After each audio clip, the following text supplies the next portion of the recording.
टाळ्यांच्या गजरात त्यांचे या ठिकाणी हार्दिक स्वागत करू.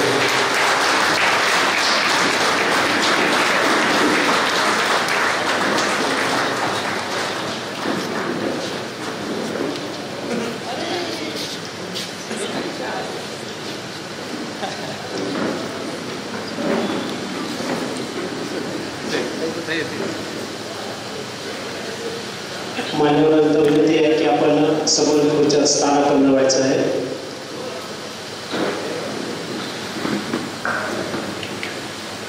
सर्व वटीसर मेमोरियल ट्रस्ट यांच्या वतीने आजच्या या व्याख्यानामध्ये मी आपल्या सर्वांचं हार्दिक पुन्हा एकदा स्वागत करतो.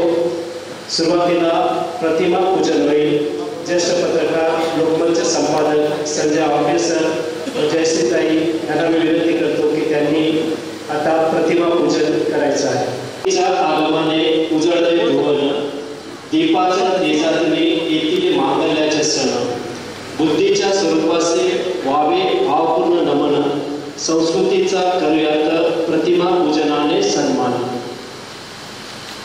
कर्तृत्व अफाट उदात्त देई. अतिथी म्हणून मान्यवर श्री आवटे सर व श्री जयश्री ताई यांना मी विनंती करतो की त्यांनी आता स्टेजवरती येऊन स्थानापन्न व्हायचं आहे. त्यांच्या वतीने मी शशिकांत पाटील सर व त्यांच्या सहकार्यांना विनंती करतो की त्यांनी प्रार्थना गीत म्हणायचं आहे. देह मंदिर चित्त मंदिर एक तेथे प्रार्थना, सत्य सुंदर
धन्यवाद शशिकांत पाटील सर आणि टीम राष्ट्र सेवा दल पालघर जिल्हा.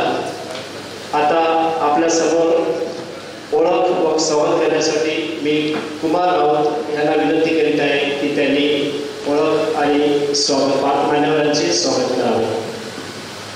नमस्कार. आज मी आपल्यासमोर लोकमत पुण्याचे संपादक संजय आवटे सर आणि थोडक्यातच ओळख मी आटोपती घेतोय, कारण आपल्याला थोडं वेळ झालेला आहे. सरांबद्दल जर ओळख करून द्यायची तर मला वाटते की कुठे मी वाचलेलं आहे, जवळजवळ अर्धा तास तरी जाईल, पण मी अवघ्या 2 मिनिटांमध्येच ओळख करून देतोय, म्हणजे आपल्याला कार्यक्रमाला सुद्धा लवकर सुरुवात करता येईल. संजय आवटे सर हे महाराष्ट्रातील ज्येष्ठ पत्रकार आणि सशक्त मतप्रवाह असलेले लेखक आहेत. सध्या ते लोकमत मराठीतील प्रमुख दैनिकाच्या पुण्या आवृत्तीचे संपादक आहेत. त्यांचा पत्रकारितेचा प्रवास सामाजिक आणि राजकीय विषयांवर केंद्रित आहे. त्यांनी नेहमीच अन्याय, विषमता आणि सामाजिक प्रश्नांवर निर्भयपणे भाष्य केले आहे. त्यांची लेखनशैली परखड, विचार प्रवर्तक आणि भावस्पर्शी आहे. कळसाचा कडेलोट, उद्ध्वस्त रात्र आणि इतर 15 पुस्तकांचं त्यांनी लेखन केलेलं आहे. त्यांच्या भाषणामध्ये स्पष्टता, प्रामाणिकपणा आणि सामाजिक भान जाणवते. त्यांनी पत्रकारितेला केवळ बातम्यांचा नव्हे तर विचारांचा व्यासपीठ बनवलेला आहे. ते तरुणांना नेहमी सामाजिक भान ठेवून लिहिण्याचे आणि विचार करण्याचे आवाहन करतात. त्यांची उपस्थिती कोणत्याही कार्यक्रमात विचारांना चालना देणारी असते. ते समाजातील दुर्लक्षित आवाजांना मुखर करतात. माध्यमांची जबाबदारी आणि लोकशाहीतील त्यांची भूमिका हे नेहमी अधोरेखित करतात. पत्रकार म्हणून त्यांनी अनेक पुरस्कार आणि सन्मान मिळवलेले. आता ते जर वाचायला गेलं तर आणखी ग्रंथ पाहायला लागतील. त्यांना अनेक पुरस्कार आणि त्यांचा सन्मान झालेला आहे वेगवेगळ्या ठिकाणी. त्यांच्या लिखाणातून सामान्य जनतेचे दुःख, संघर्ष आणि आशा व्यक्त होतो. अशा या प्रगल्भ विचारांचे समाजात असणे ही आपल्या सगळ्यांसाठी आज एक प्रेरणादायी बाब आहे. आणि विशेष म्हणजे आज आपल्याला त्यांचा सहवास आपल्याला लाभतोय आणि त्यांचे विचार आपल्याला चांगल्या तऱ्हेने ऐकायला मिळतात, हेच आपण भाग्य समजतोय. धन्यवाद.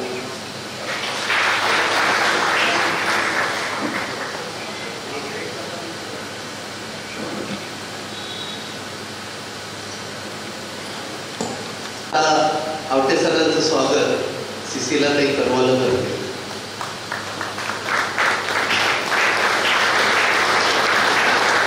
सिसिलाताईंची आणि त्यांची जुनी ओळख आहे. एकमेकाला त्या अगोदरपासूनच ओळखतात.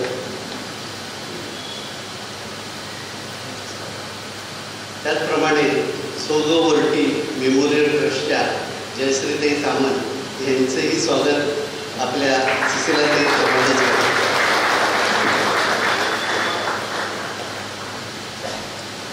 धन्यवाद कुमार सर. आपण थोडक्यात कार्यक्रमाची ओळख आणि स्वागत केलेलं आहे. मी आजच्या या सर्व मराठी मेमोरियल ट्रस्टच्या अध्यक्षा तसेच श्रमिक महिला संघटनेच्या सचिव जयश्रीताई यांना विनंती करतो की त्यांनी कार्यक्रमाचं वास्तविक थोडक्यात करावं. आणि इथे उपस्थित असलेले सरांवर प्रेम करणारे सर्व सरांचे काय सर्व मराठी सणांची प्रेमी वाटते. ह्या सगळ्यांचं मी पहिलं मनापासून स्वागत करते. आम्हाला एवढा उशीर थोडाफार जो काही झालेला आहे तो पाहता आणि आपण जे काही इथे जमलात त्या सर्वांचं पहिलं मनापासून स्वागत ट्रस्टतर्फे. आणि बोलता बोलता काही गोष्टी राहून जातात. मग पहिल्यांदाच सांगते की अध्यक्ष म्हणून जयश्री सामंत जरी आदिती मुली असतील तरी इथे असलेले अनेक कार्यकर्ते आज जे सगळे आहेत यांच्यामुळे आज या कार्यक्रमाला काही स्वरूप आलेलं आहे. तेव्हा या सगळ्यांच्या वतीनं मी आज इथे बोलते. पाटील सरांच्या निधनानंतर जो ट्रस्ट स्थापन झाला, ह्या ट्रस्टमध्ये जरी आज मी आणि मनवेद दुष्काळ प्रकृती अभावी येऊ शकते नाही, परंतु मी आता अशी आहे तर माझ्या आधी असलेली जी सगळी मंडळी होती, मग पंढरी अप्पा चौधरी असतील, टॉमी कुलकर्णी असतील, जोसेफ नरोणा असतील, पी.व्ही. गोम्स, शेळकर गुरुजी, ही सगळी मंडळी होती. विलास विचारे, ही सगळी मंडळी होती आणि त्या काळामध्ये या सर्वांनी बरोबरीनं आम्ही सगळ्यांनी काम केलं. त्याचा आज हा परिपाक आहे. आणि हा ट्रस्ट उभा करताना ह्या सगळ्यांचा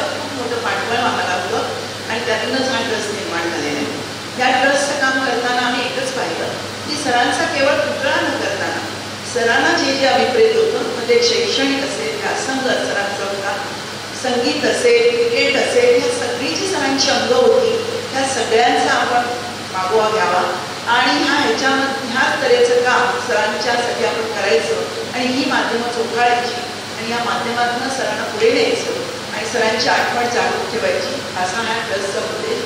त्याचबरोबर जी गुणवंत विद्यार्थी या शाळेमध्ये होत शैक्षणिक वर्षात पास होतात त्यांना पारितोषिक देऊन त्यांचा गौरव करायचा आणि तो गौरव करत असतानाच एखादं छानसं लेक्चर, एखादं छानसं बौद्धिक त्या मुलांकरता द्यायचं, ते मुलांना शोभेल असं त्यांना आणि त्यातूनच आम्ही अनंत भावे, राजीव तांबे यासारखी मंडळी या पुरस्काराच्या या गुणवंत गौरव. त्याचबरोबर या ठिकाणी आज सिंधियाताई आल्या नाही आहेत, ह्यातनं जी वसई तालुक्यामध्ये ज्यांनी आपल्या कर्तृत्वानं खूप मोठा तालुक्याला आधार दिला, तालुक्यातलं नाव जळ केलं, अशा अनेक जणांचा या ठिकाणी पुरस्कार देऊन सत्कार केलेला आपण. त्याच्यापैकी आज सिसिलिया आहेत, सिंथिया बाप्तिस्ता, त्याचबरोबर काष्टशिल्पकार डॉक्टर करवालो, त्याचबरोबर नॅशनल स्कूलचे कुलकर्णी सर, अशी अनेक मंडळी, चिमोटे सर, इकडे त्याचबरोबर वीणाताई गव्हाणकर, अशी जे कोणी वसईमधली जी कर्तृत्ववान ज्यांनी या वसईला नाव दिलं त्या सर्वांचा ट्रस्टतर्फे आजपर्यंत आम्ही पुरस्कार देऊन सत्कार करत आलेला आहोत आणि त्यांच्या माध्यमातून काहीतरी लोकांपर्यंत भौतिक देण्याचा प्रयत्न आम्ही करत आलो. त्याचबरोबर ज्या जिल्हा परिषदेच्या शाळा आहेत त्यांचा थोडाफार सर्वे करणं आणि ट्रस्टला जमेल इतपतच त्या शाळांमध्ये आपण काय देऊ शकतो. मग त्यावेळेला आम्ही थोडंसं शालेय ह्याच्यातली जी साधनं असतात ती दिली, कुठे चटया दिल्या, कुठे फळे दिले, जे जे काही आम्हाला जमलं ते आम्ही त्या माध्यमातून या ट्रस्टच्या माध्यमातून करत आलो. त्याचबरोबर असा एक विचार केला गेला की आपण जेव्हा हे करतो आहोत त्यावेळेला आपल्या कार्यकर्त्यांना अनेक वेळेला आर्थिकदृष्ट्या वैद्यकीय मदत त्यांच्या दृष्ट्या उभी करणं गरजेचं असतं. तर खूप काही, कारण ट्रस्टचा जो निधीचा जो हा होता तो आमचा साधारण 10 लाखाचा हा होता, तो काही आमचा जमू शकला नाही. तो आमचा फार तर 3 ते 4-5 लाखापर्यंत गेला. तेच आमच्या शेळकर गुरुजींनी गुंतवून त्याचं इतकं छान नियोजन केलं की त्याच्या व्याजातच आम्ही आजपर्यंत चांगल्या प्रकारे करत आलो आणि ते त्याच्यातच आमच्या कार्यकर्त्यांना पण प्रसंगात काही मदत, आर्थिक मदत उपलब्ध होती. अशा पद्धतीनं हा ट्रस्टचा आजपर्यंतचा आमचा क्रिकेटची मॅच इथे गेली. सरांना क्रिकेट अत्यंत आवडायचं. बापू नाडकर्णी, बी.व्ही. करमरकर अशा मंडळींना आणून इथे क्रिकेटच्या मॅचेस केल्या. चिंतामण राऊतांवरून चिंतामण राऊतांचा जेव्हा आम्ही सत्कार केला त्यावेळेला नाटककार वाघांना बोलवलं होतं इथे आणि त्यांना त्यांचा सत्कार केला होता. अशा अनेक मंडळींना आम्ही त्या काळामध्ये आणून आमच्या कार्यकर्त्यांच्या म्हणा किंवा असे की या सगळ्या नामवंत लोकांचा आम्ही सत्कार केलेला होता. आज इथे मी उभी असताना असा मधला काळ जो करोनाचा गेला, 2017ला आम्ही शेवटच्या क्रिकेटच्या मॅचेस घेतल्या, त्याच्यानंतर मग थोडासा करोनाचा काळ गेला आणि काही करू शकलो नाही. पण आता एकंदर ही परिस्थिती पाहता, राजकीय असो सामाजिक असो, ही एकंदर परिस्थिती पाहता असं कुठेतरी वाटायला लागलं की आपण आपल्या ट्रस्टतर्फे काही ना काही वसई तालुक्यामध्ये, वसई गावामध्ये या ठिकाणी केलं पाहिजे, लेक्चर्स घेतले पाहिजेत. परंतु आजकाल लोक व्हॉट्सअपच्या माध्यमातून किंवा ह्याच्यातनं अनेक गोष्टी ऐकत असतात, येत नाही. पण प्रयत्न करणं गरजेचं आहे. कारण आता असं वाटायला लागलेलं आहे की हा इतिहास बदलतोय की काय. पण आम्ही आता जे 50 वर्ष काम केली किंवा असं वाटतं की रस्त्यावर उतरल्याशिवाय कुठचेच प्रश्न सुटलेले नाहीत आणि इकडे तर असं वाटायला लागलेलं आहे की सगळे प्रश्न झटाझट सुटत आहेत, लोकांना हातोहात पैसा मिळायला लागलेला आहे. असा जो प्रकार आहे तो आम्हाला मान्य नाही. कारण कष्टाचे पैसे मिळायला पाहिजे, कष्ट करून लोकांनी मिळवलं पाहिजे. अशा पद्धतीचं देणं हे योग्य नाही. काही काळाने आपल्या देशाचं काय होईल काळजी आहे आणि त्या दृष्टीनं विचार करता असं वाटतं की आपल्याला हे वळती सरांचं एक माध्यम आहे. हा ट्रस्ट हा एक माध्यम आहे. या माध्यमाच्या द्वारे आपण या अशा पद्धतीचं काम करायला हवं. लेक्चरचं तसं नाही तर अत्याधुनिक असलेले अध्यापक आलेल्या आर्टिफिशियल संख्या ह्याच्यासाठी सुद्धा पूर्वपट्टीला ज्या आमच्या शाळा आहेत त्या शाळांमधल्या विद्यार्थ्यांपर्यंत पोहोचायला हवं. केवळ शहरीकरणाकरता नको तर गावपट्टीवर सुद्धा ज्या शाळा आहेत जिल्हा परिषदेच्या असतील तिथे सुद्धा जाऊन आपण जर काही करू शकतो ते करायला हवं, हेही आमचं मत आजच्या घडीला आम्ही ठरवलेलं आहे. तेव्हा मी खूप वेळ झालेला आहे, मी काही खूप बोलणार नाही, परंतु निश्चित वर्टीसनाचा ट्रस्ट आहे की तो काय काम करतो तर त्याचं एकंदर उपलब्धता थोडंफार तुम्हाला सांगावं या दृष्टीनं मी केलेलं आहे. माझ्या सगळ्या सहकार्यांच्यामुळेच आज मी इथे उभी आहे आणि आपण सगळेजणच आलात तेवढे अगत्य आहे. माझ्या त्याबद्दल सदिच्छा.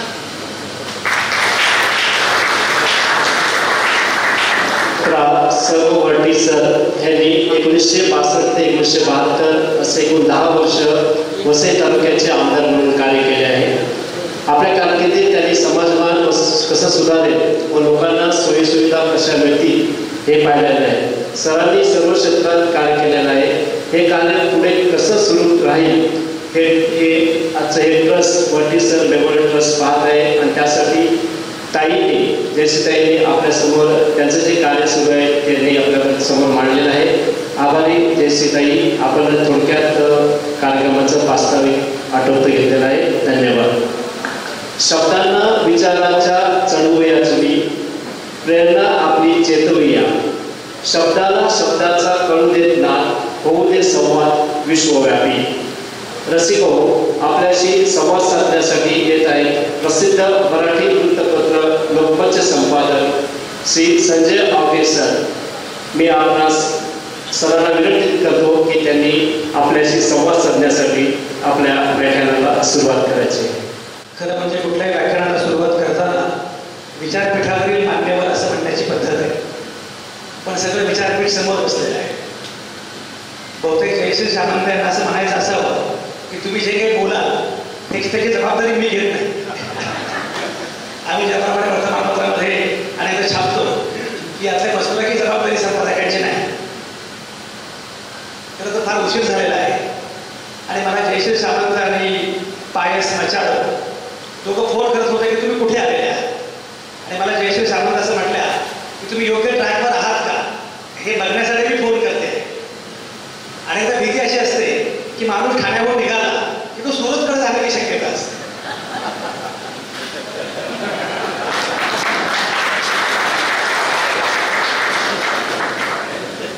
त्यामुळे चुकून सुरतला आणि तिथून पुढे गुवाहाटीला वगैरे हे गेले ठाण्याहून तर काय करा असं भय त्यांना वाटलं असं. मला खूप आनंद आहे. खरं म्हणजे वर्टी सरांच्या स्फूर्त्यर्थ त्यांच्या जयंतीनिमित्त या प्रकारच्या कार्यक्रमाचं आयोजन दरवर्षी तुम्ही करता आहात. आणि मला असं वाटतं की कोणाचंही स्मरण करण्याचा हा सर्वोत्तम मार्ग आहे. ज्या विचारांच्या दिशेनं जाऊ इच्छितो आपण त्याच वाटेनं जाणं आणि त्या वाटेने ती वाट प्रशस्त व्हावी यासाठी प्रयत्न करणं हे अत्यंत महत्त्वाचं आहे. वसईमध्ये यायला तसे मला फार आवडतं. मला नेहमी असं वाटतं ज्यांना भारत कळला नाही त्यांना वसईमध्ये आला. वसईत आल्याशिवाय खरा भारत कळत नाही. हे जे भारत माता की जय म्हणणारे लोक आहेत ना, हे भारत माता की जय आपणही म्हणतो, पण हे जे म्हणतात त्यांना मी सांगत असतो की अरे भारत माता की जय आम्ही पण म्हणतो, पण भारत माता की जय म्हटल्यानंतर जेव्हा गोळ्या घातल्या जात होत्या तेव्हा जे झोपेच्या गोळ्या कोण झोपत होते ते आम्हाला सांगतात भारत माता की जय. अशा लोकांना सांगितलं पाहिजे वसईमध्ये या, मग तुम्हाला कळेल वैविध्य काय असतं, मग तुम्हाला कळेल भारताचं सामर्थ्य काय आहे, भारताचं वेगळेपण काय आहे. वसईमध्ये मी अनेक वेळा आलेलो आहे. पूर्वी फादर फ्रान्सिस दिब्रिटो यांच्या निमित्तानं अनेकदा येणं झालं. डॉक्टर सिसिलिया कार्वालो ही माझी जुनी मैत्रीण आहे, त्यामुळे त्यांच्या निमित्तानं मला इथं येणं झालं माझं. प्रशांत रॉड्रिक्स, सॅबी परेरा, असे अनेक विना गवाणकर, असे अनेक मित्रांच्या निमित्ताने मी वारंवार येत गेलो. ती म्हटल्याप्रमाणे मला एकूणच हा प्रदेश फार आवडतो, हे गाव फार आवडतं. अशा गावामध्ये वर्टी सरांच्या स्मृत्यर्थ राष्ट्रसेवा दलाच्या सगळ्या मंडळींनी या प्रकारच्या व्याख्यानाचं आयोजन करणं हे मला फार महत्त्वाचं वाटतं. कारण मी स्वतः दल सैनिक आहे. मी स्वतः राष्ट्रसेवा दलाचा कार्यकर्ता आहे. राष्ट्रसेवा दल आणि छात्र भारती या संघटनांमध्येच मी लहानाचा मोठा झालो आणि मी जे काही घडलो माझी जडणघडण ही पूर्णपणे या संघटनांनीच केलेली आहे. त्यामुळे जेव्हा माझे मित्र प्रमोद निगुडकर यांचा मला फोन आला की तुम्हाला यायचं आहे, मी नाव ऐकलं वर्टी सरांचं आणि मी बरंच ऐकलं. ज्या कालावधीमध्ये त्यांनी शिक्षण संस्था सुरू केली, शाळा सुरू केली. तो सगळा कालखंड मला किमान ठाऊक आहे, किमान परिचय आहे. पण वर्ती सरांचं नाव हा पहिला मुद्दा होता. राष्ट्रसेवा दलाचं आयोजन ही तेवढीच महत्त्वाची गोष्ट होती आणि वसईमध्ये यायला मिळणार त्या निमित्तानं हा सर्वाधिक आनंद होता.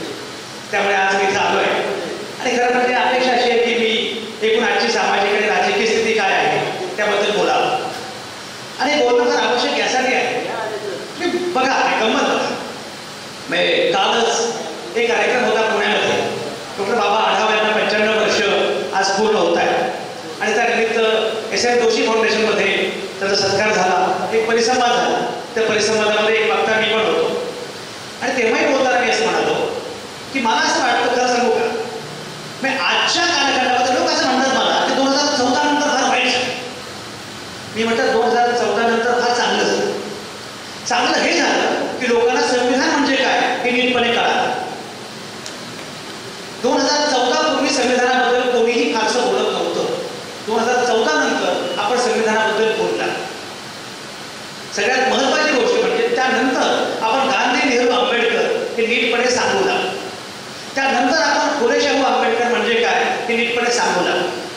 पूर्वी काय होतं, गांधी म्हणजे करन्सी, गांधी म्हणजे करन्सी आणि सत्तेमध्ये येण्याचा मार्ग काँग्रेससाठी म्हणजे काय. मी मध्यंतरी माझं गांधीचं व्याख्यान होतं, काँग्रेस एका मोठ्या नेत्यानं आयोजित केलं. माझं व्याख्यान झाल्यावर ते मला म्हटले, आवडे साहेब आम्हाला कळलं कसं नाही, तुम्ही आमचेच आहात. मी त्यांना म्हटलं सत्तेमध्ये असताना तुम्हाला काहीच कळत नाही. त्यांना सत्तेमध्ये असताना एवढंच कळतं नोटेवरचा काय आणि ओट देणार आहे. म्हणून मला असं वाटतं की या सुद्धा लोकांसाठी सगळ्यांसाठी हे आवश्यक होतं. आपण नीटपणे विचार करू लागलो की काय घडतंय, संविधानाचा अर्थ काय आहे, संविधानिक मूल्य काय आहे. त्यामुळे हा सगळ्यात पहिला मुद्दा. दुसरा मुद्दा असा मला फार छान वाटतं, जयश्री मॅडम मला सांगा, ते वर्के सरांनी ज्या कालावधीमध्ये काम केलं, ज्या कालखंडामध्ये काम केलं, ज्या प्रतिकूलतेमध्ये काम केलं, अशी प्रतिकूलता पुन्हा एकदा आपल्याकडे आलेली आहे ना. यासारखी संधी आणखी कुठे असते. ते उलटपक्षी मला असं वाटतं की या कालखंडामध्ये आपण आहोत, या कालखंडामध्ये आपण सक्रिय आहोत, या कालखंडामध्ये आपण संपादक आहोत, या कालखंडामध्ये आपण बोलू शकतो. ही सगळ्यात सुंदर गोष्ट. मला तेव्हा एकाने सांगितलं, घरी गेलो होतो त्यांच्या, असे वयोवृद्ध तुमच्यासारखे वयोवृद्ध गृहस्थ होते. मला म्हटले नातवाचं तोंड बघितल्याशिवाय मी मरणार नाही. म्हटलं असलं काही संकल्प करू नका, हे गेल्याशिवाय मरणार नाही असं म्हणा. आता हे करण्याची वेळ आली आणि अशा वेळी आता मला असं वाटतं की तुम्ही ज्या संख्येला इथं आलेले आहात, ज्या पद्धतीने आपण सगळेजण ही मांडणी करतो आहोत, आपण हे लक्षात घेतलं पाहिजे की हा कालखंड अत्यंत चांगला आहे, हा कालखंड अत्यंत महत्त्वाचा आहे. फक्त या कालावधीमध्ये आपली भूमिका काय असणार आहे, आपण काय करणार आहोत, आपण काय करायला पाहिजे याचा अंदाज घ्यायचा. एक मजा एक पहलगाममध्ये जे घडलं त्याच्यानंतर एक मोठा डाव असा होता, हिंदू विरुद्ध मुस्लिम अशा प्रकारचं नॅरेटिव्ह तयार करायचं. सर्वसामान्य माणसाने हे नॅरेटिव्ह हाणून पाडले की नाही. सर्वसामान्य माणसांनी हे नॅरेटिव्ह हाणून पाडलं आणि मग लक्षात आलं की अरे सय्यद नावाचे घोडेस्वार जेव्हा दहशतवादी पर्यटकांना त्यांच्यावर हल्ला करत होते, बंदुका करत होते, तेव्हा त्यांना सांगितलं की या पर्यटकांवर गोळ्या चालवू नका, हे निरागस आहे, त्यांचा धर्म कुठला का ना. आणि तेव्हा त्यांची बंदूक घेऊन त्यानं त्यांच्यावर दहशतवाद्यांनी त्याला मारलं, तो गतप्राण झाला, पण सय्यद शेवटपर्यंत लढला. काश्मीरमधला सर्वसामान्य माणूस उभा होता आपल्यासाठी, भारतासाठी, कारण भारतच आपला आहे, आपण भारत आहोत हे जाणीव त्यांना होती. त्यामुळे कितीही प्रयत्न केला मी मध्यंतरी कारगिलला गेलो. तर कारगिल म्हटलं की आपल्याला कारगिलचं युद्ध माहिती असतं. एका शाळेमध्ये गेली, 9वीतली मुलगी होती. तिला कसं युद्ध आमचे लोक विचारत होते, पत्रकार होते बरोबर, मग ते युद्धात काय झालं, ती शाळा पडली वगैरे सगळं, शाळा उद्ध्वस्त झाली. ती म्हटली वारंवार मला कारगिलमध्ये आल्यानंतर तुम्ही युद्ध काय विचारताय, कारगिलमध्ये केवळ युद्ध नाहीये, कारगिलमध्ये बुद्ध होते. हा बुद्ध सांगणारे काश्मीर आपल्याला या निमित्तानं दिसतं. एक लक्षात घेतलं पाहिजे की पहलगामच्या निमित्तानं आपल्या लोकांनी, सर्वसामान्य भारतीयांनी हे स्पष्ट केलं की भारत आणि पाकिस्तानमध्ये फरक काय आहे. हे लक्षात घ्या, पाकिस्तान का झाला, कारण पाकिस्तान धर्मावर उभा आहे. डॉक्टर आयेशा सिद्दीका नावाच्या प्रख्यात विचारवंत आहेत. त्याचं एक पुस्तक आहे, military in corporate in Pakistan. त्या पुस्तकाचा मराठी अनुवाद मीच केलेला आहे. पाकिस्तान लष्करी सत्तेचे अर्थरंग या नावाने तो अनुवाद मी केलेला आहे. आयचे सध्या काही पाकिस्तानी आहे, स्कॉलर आहे, त्यांचं इंग्रजी पुस्तक मला फार आवडलं आणि मी असं म्हटलं की मला याचा मराठीमध्ये अनुवाद करायचा. तेव्हा मी लोकशास्त्रामध्ये होतो आणि कुमार केतकर माझे संपादक होते आणि प्रकाश बाळांनी कुमार केतकरांना हे पुस्तक पाठवलं. प्रकाश बाळ तुम्हाला माहिती असते, तर प्रकाश बाळांनी कुमार केतकरांना पुस्तक पाठवलं आणि म्हणे कुमार हे चांगलं पुस्तक आहे, जरा बघ कोणी करेल काही मराठीमध्ये. मग केतकर साहेबांनी मला दिलं, तर मला ते प्रचंड आवडलं, म्हटलं मी मराठीमध्ये करणार. तर मी आयआयटी सिद्धिकांना जेव्हा मेल केला, तेव्हा काही व्हॉट्सॲप वगैरे काही नव्हतं, 2008ची गोष्ट आहे, तर मी मेल केलं आणि मेलवर मी असं म्हटलं की मला हे पुस्तक मराठीमध्ये करायची इच्छा आहे. तर त्या म्हटलं संजय एक गोष्ट लक्षात ठेव, कदाचित तुला पुस्तक वाचताना असं वाटेल की हे भारताच्या बाजूला आहे आणि पाकिस्तानला ठोकणारं पुस्तक आहे, त्यामुळे तू कदाचित भाषेचा स्तर तुझा घसरेल. हे लक्षात घे, स्वल्पविराम सुद्धा स्वतःचा वापरायचा नाही. हा थेसिस आहे आणि आहे तसं भाषांतर करणार का? म्हटलं करा. त्या पुस्तकामध्ये ते असं म्हणतात की भारत आणि पाकिस्तान या दोघांचाही जन्म एकाच वेळी झाला, तरी पण भारताचा भारत झाला आणि पाकिस्तानचा पाकिस्तान झाला. कारण काय? ते असं म्हणतात की पाकिस्तानचा पाकिस्तान झाला कारण पाकिस्तानच्या धोरण विश्वाचा केंद्रबिंदू एकच होता, भारत, आणि भारतापासून भीती. भारतापासून भीती असं म्हटलं की मग महत्वाचं कोण झालं? लष्कर. कारण लष्कर तारणहार आहे, लष्कर महत्वाचं झालं. भारत हिंदू आहे आणि आम्ही मुस्लिम आहोत असं म्हटलं की अल्लाह झाला महत्वाचा. आणि सगळ्यात महत्वाची गोष्ट म्हणजे एवढं सगळं करायचं आहे, आपला देश छोटा, आपला जीव छोटा, पण आपल्याला विरोध करायचा आहे बलाढ्य भारताला. आपल्याला शक्य नाही, कुणीतरी मोठा देश पाहिजे, मग अमेरिका महत्वाची झाली. अल्लाह, आर्मी आणि अमेरिका या विळख्यामध्ये पाकिस्तान पोहोचला. पण भारत मात्र दिमागात झेपावला, कारण भारताचा केंद्रबिंदू एकच होता, पाकिस्तान नव्हता. भारताचा केंद्रबिंदू एकच होता, आम्ही भारताचे लोक. We the people of India. तुम्ही गंमत बघा, धर्मावर उभा ठाकलेला पाकिस्तान कोसळला. पाकिस्तान आणि बांगलादेश हे दोन देश वेगळे झाले. जो धर्म पाकिस्तानचा तोच धर्म बांगलादेशचा सुद्धा. एकच धर्म असून सुद्धा पाकिस्तान वेगळा झाला आणि एवढे धर्म, एवढे पंथ, एवढ्या भाषा असूनही भारत मात्र दिमागात छे. कुछ बात है हस्ती मिटती नहीं हमारी, कुछ बात है हस्ती मिटती नहीं हमारी. आणि ही बात मन की बात नाही,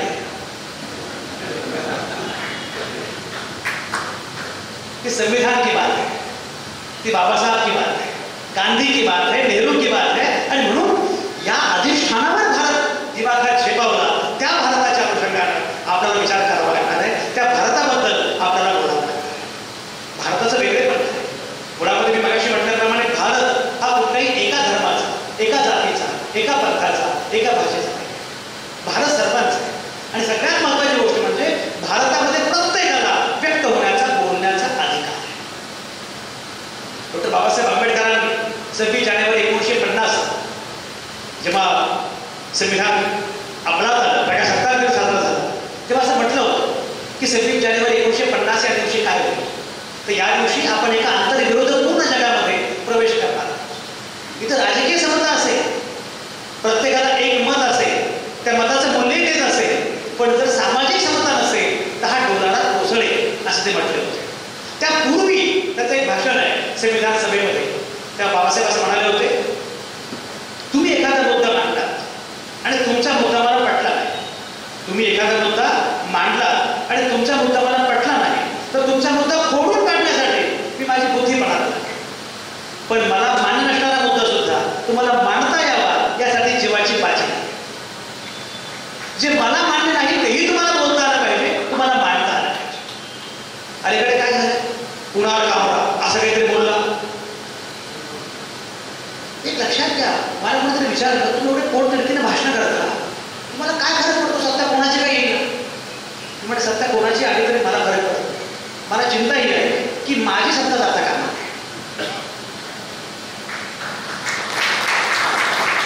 मी सर्वसामान्य माणूस आहे, माझी सत्ता जाता का नाही. एक लक्षात घ्या, हा देश कुठल्या नरेंद्र मोदींचा नाही, हा देश कुठल्या राहुल गांधींचा पण नाही, हा देश कुठल्या देवेंद्र फडणवीसांचा नाही, हा देश कुठल्या एकनाथ शिंदेचा नाही, हा देश कुठल्या शरद पवारांचा नाही, हा देश कुठल्या उद्धव ठाकरेंचा नाही, हा देश तुमचा आणि माझा आहे. सर्वसामान्य माणूस हा या देशाचा केंद्रबिंदू आहे. असं असताना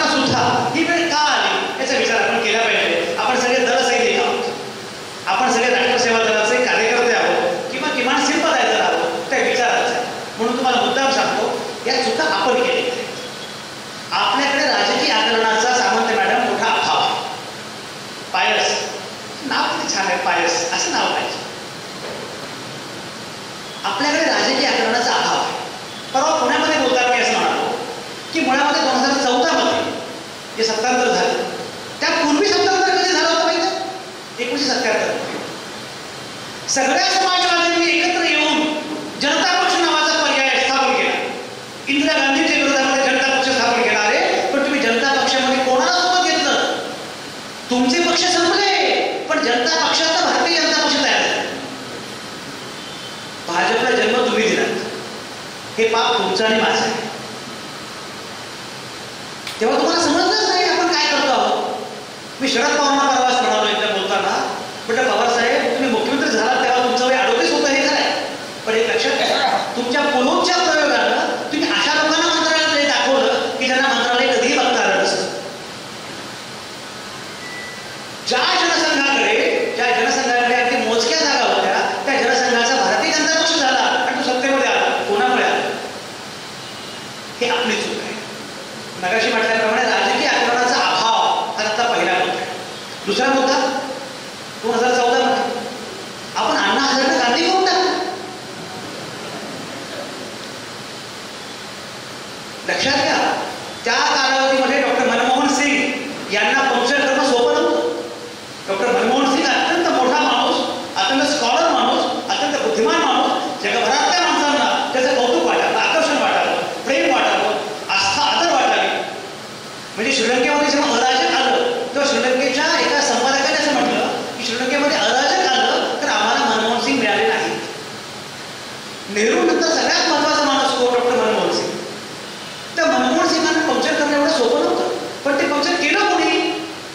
अण्णा हजारे आले आणि मनमोहन सिंग पंक्चर झाले. म्हणजे 2014 मध्ये जो पोस्टर बॉय पुढे आला त्या पोस्टर बॉयला आणण्यासाठी एक वेगळा पोस्टर बॉय क्रिएट केला होता, त्याचं नाव अण्णा हजारे. आणि हे तुम्हाला कळालंच नाही की अण्णांना पण अजून कळालं नाही. अण्णा हजारे रोज सकाळी उठतात, सतंगीची घडी घालतात आणि आपण काय केलं तर नाही कळलं नाही. आपण चूक काय केली? आपण जयप्रकाश नारायणांच्या आंदोलनाला संपूर्ण क्रांती मानली. आपली चूक आहे, लक्षात घ्या. आपण अण्णा हजारेंना दुसरा गांधी मानलं आणि आपण अरविंद केजरीवालांना दुसरा नेहरू केले. आपल्या राजकीय आकलनाचा अभाव सुद्धा आपल्याला कळायला पाहिजे, हा पहिला मुद्दा. दुसरा मुद्दा असा आहे, या सगळ्या गोष्टी प्रामुख्याने सांस्कृतिक असतात हे आपण विसरतो. सांस्कृतिक राजकारण अत्यंत महत्वाचं असतं. तुम्ही कल्पना करा, राष्ट्रसेवा दल एकेकाळी काही महत्वाची संघटना होती. आज राष्ट्रसेवा दलाच्या शाखा आहेत कुठे? काँग्रेस सेवा दल एवढं महत्वाचं होतं.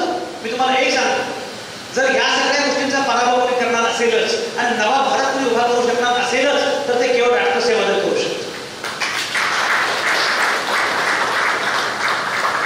पण राष्ट्रसेवा दलासारख्या संघटनांकडे आपण दुर्लक्ष झालं. आणि म्हणून मला असं वाटतं की या सगळ्याचा विचार करताना पहिल्यांदा हे लक्षात आलं पाहिजे की आपल्या चुका काय झाल्या हे आपल्याला कळालं पाहिजे. ती मंडळी एवढी हुशार आहे म्हणजे तुम्ही गंमत करा, ऑपरेशन सिंधू नावं पण भारी असतात. ते चुटकी भर सिंदूर का मूल आप क्या जानोगे. ऑपरेशन सिंधूर. पण ऑपरेशन सिंधूरवर ज्या विरोधकांनी टीका केली त्याच विरोधकांना जगभर पाठवले. शशी थरूर, सुप्रिया सुळे, असदुद्दीन ओवैसी हे जगभर फिरत आहेत आणि ऑपरेशन सिंधूरचा प्रचार करतात. मुद्दा असा आहे की हे लक्षात घ्या, जगातली कुठलीही घटना भारतामध्ये घडू द्या, काही घडू द्या, तुम्हाला कुठल्याही घटनेबद्दल बोलता आलं पाहिजे. मी मगाशी म्हटल्याप्रमाणे तुम्हाला मांडता आलं पाहिजे, तुम्हाला बोलता आलं पाहिजे. आता मला सगळ्यांनी एका सुरात बोलायचं अशा प्रकारचा प्रयत्न सुरू आहे. क्रमांक 1 आणि क्रमांक 2 विरोधक आहेत की नाही असा प्रश्न पडावा असे कोण चित्र आहे? विरोधकच नाही. डॉक्टर बाबासाहेब आंबेडकर असं म्हटले होते, लोकशाहीसाठी सगळ्यात महत्वाचा घटक कुठला असेल तर तो आहे विरोधक. एक वेळ सरकार नसेल तरी सुद्धा चालेल पण विरोध यायचा म्हणजे विरोधात बोलायचंच नाही. नोम चोम्स्की नावाचे विचारवंत आहेत, त्यांनी मॅन्युफॅक्चरिंग कन्सेंट नावाची एक थिअरी आहे. मॅन्युफॅक्चरिंग कन्सेंट म्हणजे काय? सगळ्यांनी एका सुरात बोलायचं. सध्या काय झालं? One nation, one language, one election, one leader, one party, सगळं वन वन वन.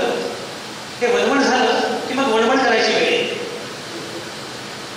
वैविध्य संपून टाकायचं आणि सगळ्यांना एका सुरात कोणाला लावायचं. हे सगळे सुरू असतात आणि सुरू असताना त्याला ज्या प्रकारे प्रतिवाद केला पाहिजे, ज्या प्रकारे विरोध केला पाहिजे आणि त्यासाठी ज्या प्रकारे संघटन उभं केलं पाहिजे ते करण्यामध्ये आपल्याला अपयश येते. एक लक्षात घ्या, आजची सामाजिक राजकीय परिस्थिती काय आहे हे सांगण्यापेक्षा सुद्धा मला उत्तर काय आहे त्यावर जास्त बोलायचं. ठीक असे की प्रश्न आहे, ते प्रश्न मी सांगण्याची फार वेगळी आवश्यकता नाही. कायदे बाबासाहेब असं म्हटले होते की राज्यघटना शेवटी कायदे मंडळ, कार्यकारी मंडळ, न्यायमंडळ असे अवयव नाही, पण त्या राज्यघटनेमध्ये प्राण कोणते? आम्ही भारताचे. आज अवस्था काय? कायदे मंडळाची अवस्था काय आहे आपण बघतो. कार्यकारी मंडळाची अवस्था काय आहे आपण पाहतो. न्यायमंडळाची अवस्था काय आहे आपण पाहतो. अशा वेळी एकच पर्याय होतो आणि तो म्हणजे आम्ही भारताचे. या सर्वसामान्य माणसाला सजग करणं, या सर्वसामान्य माणसाला जागरूक करणं आणि त्याला सांगणं की तुला काय करायचं. हे करायचं असेल तर मला असं वाटतं की मुळामध्ये सोल्युशन्स काय आहे याचा विचार केला पाहिजे. त्यासाठी भारत काय आहे हे नीटपणे समजलं. एक लक्षात, मी परवा एका ठिकाणी असं म्हटलं होतं, कुठलाही हुकुमशहा निवडणुकीच्या राजकारणामध्ये पराभूत होत नाही आणि निवडणुकीच्या राजकारणामध्ये जो पराभूत होतो त्याला हुकुमशहा म्हणत नाही. आता असं असेल तर तुम्हाला निवडणुकीचं राजकारण सोडून पर्यायी राजकारण पण उभं केलं पाहिजे. ते राजकारण बिगर संसदीय असेल, ते राजकारण लोकांचं असेल, ते जनसंघटन असेल आणि यासाठी तुम्हाला एकच रस्ता आहे, तो म्हणजे गांधी नावाचा माणूस. तुम्हाला गांधीच्या वाटेला जात. मोहनदास करमचंद गांधी नावाच्या माणसानं त्या कालावधीमध्ये तुम्ही गंमत बघा, 1915 तुम्हाला अनेक आश्चर्य वाटतं. समजा मी वसईमध्ये आलो आणि मला वसईमध्ये नगरसेवक व्हायचं. अर्थात महानगरपालिकेची निवडणूक झाली तर, आणि तुमच्याकडे काही सोपं नाही महापौर वगैरे किंवा नगरसेवक वगैरे म्हणतो, तुमच्याकडे सगळे भाई वगैरे आहेत. पण समजा मला नगरसेवक व्हायचं तर मला किमान 5 वर्ष काम करावं लागेल. 5 वर्ष काम केल्यावर किमान मी ताबेदारी करू शकतो. पण मी काही वसायचं नाही, कारण पायाच मी मूळचा सोलापूर जिल्ह्यात आहे, पंढरपूर जवळ माझं गाव आहे. पंढरपूरला माझ्या गावी गेलो, मी गावी नेहमी गेलो आणि गावाच्या लोकांना म्हटलं मला सरपंच व्हायचं, तरी मला 5 वर्ष किमान काम करावं लागेल. एवढं केल्यावर सुद्धा सरपंच मी होईल याची खात्री नाही. राज्यसभा मिळणं इकडे सोपं आहे, विधान परिषद मिळणं सोपं आहे, सरपंच होणं कठीण आहे. मला आश्चर्य असं वाटतं की 5 वर्षांमध्ये तुम्हाला सरपंच होता येत नाही, 5 वर्षांमध्ये नगरसेवक होता येत नाही. मला आश्चर्य वाटतं मोहनदास करमचंद गांधी नावाचा माणूस 1915-16 मध्ये भारतामध्ये येतो आणि 3-4 वर्षामध्ये भारताचा सर्वोच्च नेता होतो. कसं काय झालं? हा प्रवास झाला कसा? कुणीतरी गांधींना विचारलं की तुम्ही हा प्रवास केला कसा? 4 वर्षांमध्ये तुम्ही कल्पना करा. महात्मा गांधी 1924 मध्ये काँग्रेसचे अध्यक्ष होते. 1924च्या बेळगाव काँग्रेसचे महात्मा गांधी अध्यक्ष होते. लोकमान्य टिळक हे काँग्रेसचे एवढे महत्वाचे नेते, पण त्यांना शेवटपर्यंत कधीही अध्यक्ष होता आलं नाही. लोकमान्यांना काँग्रेसचा अध्यक्ष कधीही होता आला नाही. त्यांना 1920 मध्ये अध्यक्ष करावं अशी कल्पना होती. आणि ती कल्पना कोणाची होती माहिती आहे? केशव बळीराम हेडगेवार. हेडगेवार तेव्हा काँग्रेसचे होते. अधिवेशन नागपूरमध्ये होते. हेडगेवार काँग्रेसचे होते. हेडगेवार आणि मुंजे याची इच्छा होती की टिळकांनी अध्यक्ष व्हावं 1920 मध्ये, पण टिळक त्यापूर्वीच गेले, पण टिळक हे अध्यक्ष होऊ शकले नाही. गांधी 1924 मध्ये काँग्रेसचे अध्यक्ष झाले. एवढ्या अल्पावधीमध्ये गांधी कसे काय नेते होऊ शकले? ते कोणीतरी विचारलं तुम्ही हे कसं काय? गांधी म्हणते 3 गोष्टी. पहिली गोष्ट म्हणजे मला लोकांचा आपला आवाज समजतो आणि मला माझा आपला आवाज समजतो आणि माझा आपला आवाज आणि लोकांचा आपला आवाज याचं नातं आहे. दुसरं गांधी असं म्हटले मी परंपरेच्या अधिष्ठानावर उभा राहा, आधुनिकतेकडे पाहा. हे खूप महत्वाचं आहे. परंपरेचं अधिष्ठान फार महत्वाचं आहे. आपल्याकडे काय होतं माहिती आहे का? आपण परंपरेचं अधिष्ठान सोडून देतो. आपला तुकाराम आहे, आपण सोडला. ज्ञानेश्वर आपला आहे आणि मग हे काय करतात? तुमचेच महापुरुष हे अपहरण करतात. माझ्या एका पुस्तकाचं नाव आहे पाप पळवणारे टोळी आले. हे लोक वापस गायब करतात. माझ्या वडिलांचं वय 85. ते कुठे बाहेर चालले की मला भीती वाटते की एकच बाप आहे. पूर्वी लहान मुलांची भीती वाटायची. लहान मुलं बाहेर चालले की बाबा घरी बाबा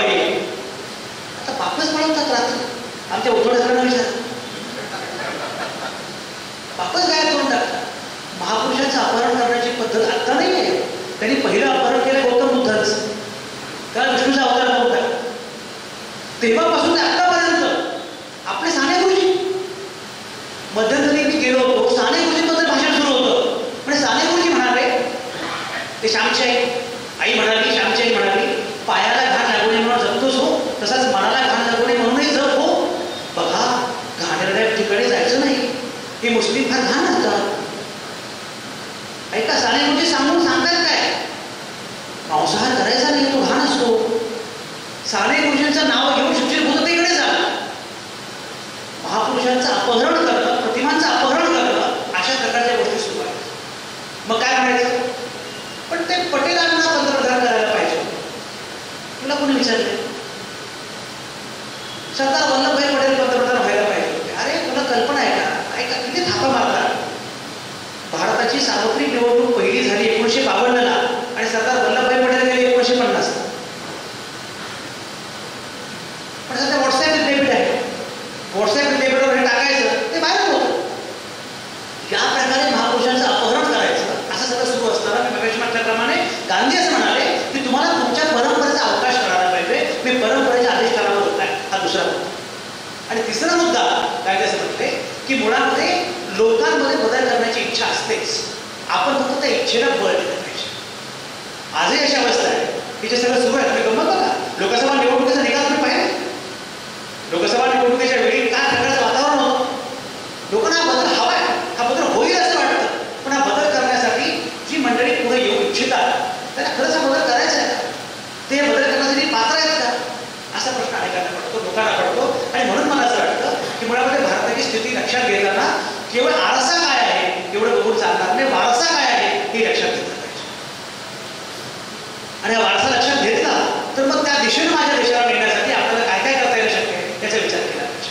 की मगाशी म्हटल्याप्रमाणे पण एक गंमत सांगतो, तुम्ही सगळे फार गंभीर झालेले आहे, फार गंभीर होऊ नका. आपल्या सगळ्या समाजामध्ये लोक येत नाहीत कारण आपण गंभीर फार असतो. एका तरुण मुलाला विचारलं की तू तुझ्या वडिलांना तू त्याची वडील समजलं पण तू वडिलांच्या कार्यक्रमाला का जात नाही. पण सगळ्यांचे चेहरे एरंडेल पिण्यासारखे असतात. आपल्या समाजामध्ये लोक भाषण असं करतात ना, लोकांना वाटतं ह्याचंच काही खरं नाही, आपल्याला काय सांगतात. अरे जरा हसा, बोला, नव्या पिढीशी कनेक्ट करा, नव्या पिढीशी डायलॉग करा. नव्या पोरांना तुमची भाषणं बोर होतं. मी मध्यंतरी कोल्हापूरला एका कार्यक्रमाला गेलो होतो. एक समाजवादी गुरुस्थांचं व्याख्यान होतं, वय वर्ष 80. आणि अध्यक्ष मला केलं होतं. तर अध्यक्ष मला काय केलं माहिती नव्हतं. मी बसलो, ते समाजवादी गुरुस्थ आले, भाषण सुरू केलं. 1 तास, 1.5 तास, पावणे 2 तास. पुढे लोक झोपले. त्यांना चिठ्ठी पाठवली की पुढे लोक झोपलेले आहेत. त्याच्या हातामध्ये पेन होतं, त्याने लिहिलं आणखी 4 लोक जागे आहेत. त्या भाषणामध्ये, त्या अध्यक्षीय भाषणामध्ये मी म्हटलं आता तुम्ही झोपलेलं जा, थोडे जागे व्हा. तुम्हाला एक सूत्र मी सांग, ते सूत्र असं 100 वाजा तुमचं वय तितकीच मिनिटं बोलायचं. 100 वाजा तुमचं वय तेवढे मिनिटं बोलायचं. तुमचं वय 80 आहे ना, 20 मिनिटं बोलायचं. ज्याचं वय 20 आहे तर 80 मिनिटं बोलायचं. आपली सगळ्यात मोठी चूक काय, आपण तरुणांशी बोलत नाही. लक्षात घ्या, तुम्ही ज्या संघटनेचा, ज्या पक्षाचा मुकाबला करायचा असं म्हणता, पण 1925 मध्ये RSS स्थापन का झाली, राष्ट्रीय स्वयंसेवक संघ 1925 मध्ये स्थापन का झाला. सगळ्यात महत्वाचं कारण असं 1924 मध्ये गांधी बेळगाव काँग्रेसचे अध्यक्ष. आणि मग त्यांना कळालं की अरे बापरे, आता काँग्रेस आपली उरली नाही. लक्षात घ्या, गांधींचं काम तुम्ही लक्षात घ्या. मी मुद्दाम तुम्हाला गांधी सांगतो का, गांधींनी परंपरेचा अवकाश सांगत ज्या प्रकारची मांडणी केली ती मांडणी अत्यंत वेगळी आहे. मी नेहमी सांगतो, बाबासाहेबांनी सत्याग्रह केला महाराष्ट्रात सरदार करायचा आणि तेव्हाच्या महाराजांना अस्पृश्यांना पाणी दिलं. ती घटना मोठी होतीच, पण तेवढीच मोठी घटना होती जेव्हा महात्मा गांधींनी भावे, सहस्त्रबुद्धे, पटवर्धन यांना संडास साफ करायला सांगितलं. हा पण विद्रोह होता आणि हा विद्रोह जास्त मोठा होता. जेव्हा पहिले व्यक्तिगत सत्याग्रही म्हणून निवड झाली आचार्य विनोबा भावेंची, तेव्हा सरदार वल्लभभाई पटेल म्हटले तुम्ही भावेंना का सत्याग्रही केलं पाहिजे, मला करायला पाहिजे. तर महात्मा गांधी म्हटले काय, हा विनोबा आहे ना, संडास खूप चांगली साफ. गमत बघा, हे समजून घेतलं पाहिजे. गांधी समजल्याशिवाय आजच्या राजकारणातली आपली भूमिका कळणार नाही. एवढंच नव्हे, आप्पासाहेब पटवर्धन तुम्हाला माहिती आहे, आप्पासाहेब पटवर्धन कणकवलीचे गोपुरी कोकण गांधी. आप्पासाहेब पटवर्धन म्हणजे कोकण गांधी. ते संडास उत्तम साफ करायचे. त्यांना तुरुंगामध्ये डांबलं काहीतरी स्वातंत्र्याच्या आंदोलनात ते उतरले. तुरुंगात डांबल्यानंतर त्यांना तुम्ही काम कुठलं करा. तेव्हा तुरुंगामध्ये जातीनुसार काम केलं जायचं. तेव्हाच काय, आता पण जातीनुसार काम केलं जातं. मध्यंतरी एका बीबीसीच्या पत्रकार मुलीनं तो रिपोर्ट दिला की आजही तुरुंगामध्ये जातीनुसार काम केलं जातं. तर विचारलं तुम्ही काम काय करा, म्हणजे तुम्ही सांगा. तुम्ही पटवर्धन आहात, तिथे एक मंदिर आहे तुरुंगाजवळ, पूजा पण मला पूजा करताच येत नाही. मग तुम्ही कोकणच ना, पूजा केली पाहिजे. मला येत नाही, तुम्हाला काय येतं. म्हणजे मी संडास साफ करतो. म्हणजे कोकणच हा संडास कशा साफ करा, लोक काय म्हणतील. तेवढं नाही, तेवढं तुम्ही काहीच काम करू नका, पण संडास साफ करू नका, जेलर म्हटलं. तेव्हा त्या पुरस्काराने तुरुंगामध्ये उपोषण केलं, मला संडास साफ करू. आणि यानं तुरुंगात उपोषण केलं, बाहेर गांधीने उपोषण केलं पाठिंबा देणार की आमच्या पटवर्धनांना तुरुंगात संडास साफ. हे सांगतो यासाठी की जातीची चौकट मी सशस्त्र धार्मिक आहे असं म्हणताना गांधींनी म्हटलं. परंपरेचं अधिष्ठान लक्षात घेत तुम्हाला या प्रकारची मांडणी केली पाहिजे. आणि म्हणून मला असं वाटतं की मुळामध्ये हा मुद्दा सगळ्यात महत्वाचा आहे. मी मगाशी मला वाटतं मला गंमत सांगतो, एक गोष्ट सांगतो छोटीशी. भारत चीन सीमारेषेवर कुत्र्यांची कळवण सुरू होती. तुम्हाला कळवण माहिती आहे, कुत्र्यांचं भांडण लागतं. तर इथे काय म्हणतात, तुमच्याकडे फार वेगळी सामवेदी वगैरे काही भाषा आहे. तुमच्याकडे कुत्र्यांची कळवण माहिती ना, कुत्र्यांचं भांडण. तर आपल्याकडे काय म्हणतात, भांडणच म्हणतात. आमच्याकडे कळवण म्हणतात, कळवण. तर कुत्र्यांची कळवण नाही. भारत चीन सीमारेषेवर एक कुत्रा चीनमधून आला आणि बाकी सगळे कुत्रे भारतीय होते. चीनमधून आलेला कुत्रा हा दष्टपुष्ट होता, एकदम चांगला असा. आणि भारतातले कुत्रे आपले चीनमधल्या कुत्र्यानं सुरू केलं, अरे आमच्या चीनमध्ये हे आहे, आमच्या चीनमध्ये असा विकास आहे, आमच्या चीनमध्ये ह्याम आहे, आमच्या चीनमध्ये ठिकाण आहे. तर भारतीय कुत्राला काय आहे, शक्यतो भारतीय कुत्रा बाहेर भांडण करत, घरात गेल्याबरोबर जरा आवाज जरा मोठा करतो. पण त्याचं फारच सुरू झाल्यानंतर एका भारतीय कुत्राला असं वाटलं की आता बोललं पाहिजे, आता बोललं पाहिजे. बोलणार तर तोंडात तंबाखू, एवढा प्रयत्नपूर्वक बाग धरलेला, तेवढ्या करता थुंकणं काही बरं नाही. पण याचा फारच सुरू झाला आमचं चीन असं, आमचं चीन तर त्याने तंबाखू थुंकले म्हटलं. एवढं मला कसं म्हणताय चीन भारी, चीन भारी, एवढा चीन भारी आहे तर चीन सोडून तू भारतामध्ये का? चीनमध्ये कुत्रा म्हटलं काय, चीनमध्ये खायला मिळतं, प्यायला मिळतं, सगळं मिळतं, पण चीनमध्ये भुंकता येत नाही. भुंकण्याकरता भारतात एक लक्षात घ्या, सध्याच्या कालावधीमध्ये सगळ्यात महत्वाची गोष्ट काय असेल, हा भुंकण्याचा अधिकार आपण सोडता कामा, बोलण्याचा अधिकार आपण सोडता कामा नये. अत्यंत वाईट गोष्ट अशी सध्या मी म्हटल्याप्रमाणे संविधानाची पायमल्ली संविधानिक मार्गाने सुरू आहे. हे वाक्य लक्षात घ्या, संविधानाची पायमल्ली संविधानिक मार्गाने सुरू आहे. हे जास्त घातक आहे. अशा वेळी तुम्हाला बोलता आलं पाहिजे, तुम्हाला मांडता आलं पाहिजे. मला जे म्हटल्याप्रमाणे प्रत्येकाने एका सुरात बोलायचं. डोनाल्ड ट्रम्प नावाचा माणूस जेव्हा अमेरिकेचा अध्यक्ष झाला तर त्याचं भाषण झालं. अध्यक्ष झाल्यानंतर तर त्याच्या पहिल्या, हे त्याचे तिघे बसले, पहिल्या रांगेमध्ये 3 ब्लू आईड बॉय होते, त्याचे लाडके. एक होते जेफ बेझोस ॲमेझॉनचे, दुसरे होते ॲलन मस्क एक्स ट्विटरचे, आणि तिसरे होते मार्क झुकरबर्ग फेसबुकचे. या सगळ्या माध्यमांना सोबत घेऊन हे राजकारण सुरू आहे. पण माझ्या अमेरिकेचं कौतुक केलं पाहिजे, अमेरिकेचं कौतुक केलं पाहिजे. डोनाल्ड ट्रम्पने जाहीरपणे सांगितलं ॲलन मस्क हा माझा उजवा हात आणि सरकार तो चालला, तर सरकार चालवण्याचे सगळे अधिकार आहेत.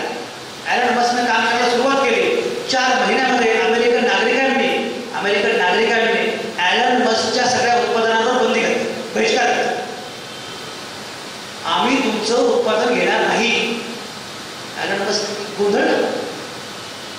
हे आपल्या लक्षात येत नाही, कोणातरी जीव फोन वाचेल आपल्याला कळत नाही. ॲलन मस्कच्या उत्पादनांवर अमेरिकन नागरिकांनी बहिष्कार घातला. टेस्ला कंपनी खड्ड्यात गेली. शेवटी त्याला सरकारमधनं बाहेर पडावं लागलं, व्हाईट हाऊस सोडावं लागलं. याचं कारण असं आहे की जरी तो डोनाल्ड ट्रम्प म्हटला की हा माझा माणूस आहे, अमेरिकन माणसाने आपला कणात ताट आहे हे दाखवलं. अमेरिकन माध्यमांनी आमच्या कणात ताट आहे हे दाखवलं आणि अमेरिकन लोकांनी जाहीरपणे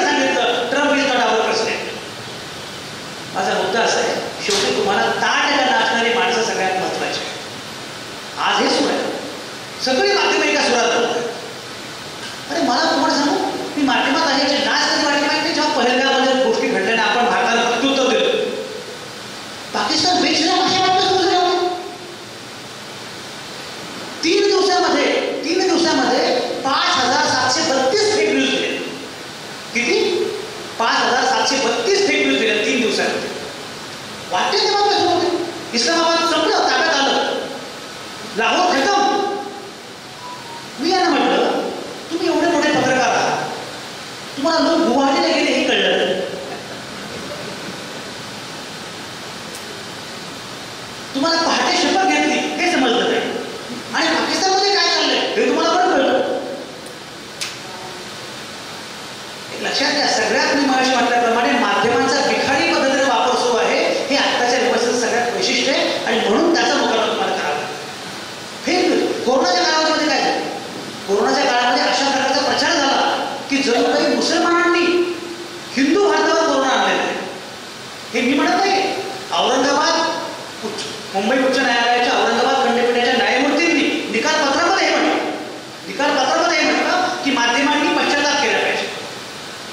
निमित्त होतं कोरोनाचं, पण तुम्ही जाणूनपूर्वक अशा प्रकारची मांडणी केली की जणू काही हिंदू विरुद्ध मुस्लिम असं नॅरेटिव्ह तयार.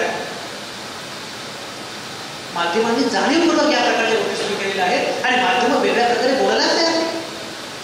सिसिलिया मला आठवतं, जेव्हा कोरोना आला होता ते माझे काका आहेत, त्यांचं वय आता माझ्या वडिलांपेक्षा मोठे 86-87 होते. त्यांना कोरोना झाल्यावर आम्हाला असं वाटलं की आता अवघड आहे परिस्थिती. मी त्यांना फोन केला, म्हटलं काका जरा काळजी घ्या, कोरोना फार घातक आहे. तर आम्ही तात्या म्हणतो, तात्या म्हणजे ठीक आहे. पण झालं एक आठवड्याभरामध्ये ते परत आले. म्हटलं तात्या तुम्ही लगेच कोरोनावर मात करून परत आला, कसं काय मात केली? तात्या म्हणजे काही विशेष काय नव्हतं, सर्दी खोकला होता. तर पुण्यामध्ये एक माणूस खोकला तर दुसरा 4 किलोमीटर उडी मारायचा. तुम्ही घाबरला नाही का? मी नाही घाबरलो. तात्या तुम्ही टी व्ही बघत नाही? नाही बघत. म्हटलं त्यामुळे वाचलं. दहशत पसरवणं, विखार पसरवणं हे माध्यमांचं काम आहे. आता माध्यम फक्त टेलिव्हिजन नाही आहे, तुमच्या हातामध्ये पण माध्यम. हे माध्यम तुमच्याच विरोधामध्ये ज्या प्रकारचा विखार पसरवत आहे, अशा कालखंडामध्ये की जिथे तुम्ही गंमत बघा, मला आश्चर्य वाटतं की रातोरात सरकार पाडलं जातं, सरकार बदललं जातं, नवं सरकार येतं, आणि पाण्यावर तरंग नाही. महानगरपालिका निवडणूक नाही, जिल्हा परिषद निवडणूक नाही. हे पंचायत राजची कल्पनाच ही होती की लोकशाहीचं विकेंद्रीकरण झालं पाहिजे. ग्रामपंचायत म्हणजे काय? गावची संसद आहे. जिल्हा परिषद म्हणजे काय? महानगरपालिका म्हणजे काय? 4-4 वर्ष 5-5 वर्ष महानगरपालिका निवडणूक नाही, जिल्हा परिषद निवडणूक नाही, तरी कोणी बोलत नाही. ज्या पद्धतीने सगळं सुरू आहे, मला असं वाटतं की हे सगळं सुरू असताना जर आपले लोक शांत असतील आणि तरीही लोकांना काही कळत नसेल, याचा अर्थ असा आहे की तुम्हाला लोकांपर्यंत हे सगळं पोचवावं लागेल, लोकांना सांगावं लागेल. आणि मगाशी म्हटल्याप्रमाणे हे सांगण्यासाठी तुमच्याकडे एकच मार्ग आहे, तो म्हणजे लोकांना सांगत राहणं की लोकशाही म्हणजे काय, तुम्ही महत्वाचे का आहात. हे मगाशी म्हटलं. आणि संविधान जेव्हा तयार झालं तेव्हा संविधान अर्पण कोणाला करायचं असा मुद्दा पुढे आला. संविधान अर्पण कोणाला करायचं असा मुद्दा पुढे आला. पुस्तक लिहिलं की अर्पण पत्रिका असते. सिसिलियाने एवढी पुस्तकं लिहिली आहेत, प्रत्येक पुस्तकाला अर्पण पत्रिका असते. आमच्या एका मित्रांमध्ये तरी पुस्तक लिहिलं आणि ते अर्पण केलं कोणाला? बायको. आणि वर असं लिहिलं, माझ्या प्रिय पत्नीस हे पुस्तक सप्रेम. आणि पुढे लिहिलं, जी नसती तर हे पुस्तक 4 वर्षांपूर्वी झालं असतं. संविधान लिहून झालं, आणि संविधान लिहून झाल्यावर ते अर्पण कोणाला करायचा असा मुद्दा पुढे आला. काहीतरी म्हटलं की महात्मा गांधींना अर्पण करूया. गांधीवादासकट सगळ्यांनी कल्पना केल्या आणि सांगितलं गांधींच्याच काय, कोणाच्याही चरणी आपण आमची राज्यघटना आपली अर्पण करायची नाही. म्हणून भारताची राज्यघटना ही जगातली एकमेव राज्यघटना आहे जी असं म्हणते, आम्ही भारताचे लोक आम्ही स्वतःप्रती ही राज्यघटना अर्पण करतो. स्वतःप्रती राज्यघटना अर्पण करणारा भारत हा एकमेव देश आहे. इथं महिला मोठ्या संख्येने आहे, लक्षणीय आहे.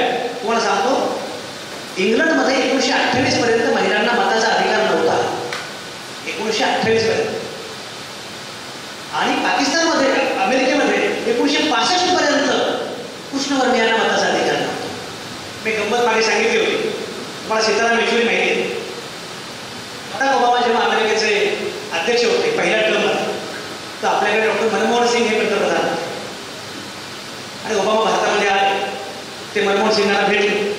ओबामा आणि मनमोहन सिंग हे जुने मित्र, दोघांचे एकमेकांवर खूप प्रेम, दोघे स्कॉलर, दोघांकडे भरपूर डिग्र्या आणि सगळ्या खऱ्या खोऱ्या.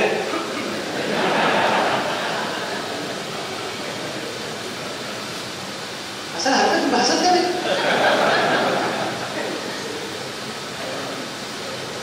तर ओबामांनी मनमोहन सिंगांना एक पुस्तक प्रेझेंट, तर सामंत मॅडम म्हणतात ते पुस्तक का प्रेझेंट?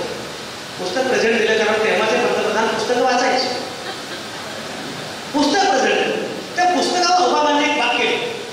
ते वाक्य असं होतं, from the oldest democracy to the largest democracy. जगातल्या सगळ्यात अति प्राचीन लोकशाहीकडून जगातल्या महाकाय लोकशाहीला संप्रेम केलं. कॉम्रेड शेताला वेचुरी उभे होते लोकांच्या मध्ये. कॉम्रेड लोकांचं एक वैशिष्ट्य असतं, करणार काही नाही पण लक्ष सगळीकडे असतं. पुन्हा विश्लेषण करावं लागतं. ते बघितलं आणि ते म्हटलं मिस्टर ओबामा, मी लिहिलंय बरोबर आहे, mister Obama neither oldest nor largest. तुम्ही प्राचीन नाही आहात आणि तुम्ही महाकाय पण नाही आहात. ओबामा म्हटले हो का, आम्ही प्राचीन आहोत. 1776 मध्ये आमच्याकडे लोकशाही आली, त्यामुळे आम्ही प्राचीन आहोत. तेव्हा सीताराम येचुरी म्हटले 1776 मध्ये तुमच्याकडे लोकशाही आली आहे खरं, पण 1965 पर्यंत तुमच्या देशामध्ये प्रत्येकाला मताचा अधिकार नव्हता.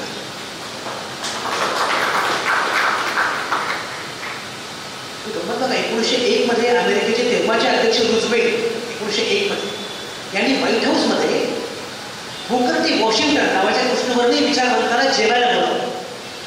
व्हाईट हाऊस मध्ये काळ्या माणसाला बोलावलं म्हणून गोऱ्यांनी व्हाईट हाऊस धुवून काढलं. 1965 पर्यंत अमेरिकेमध्ये प्रत्येकाला मताचा अधिकार नव्हता.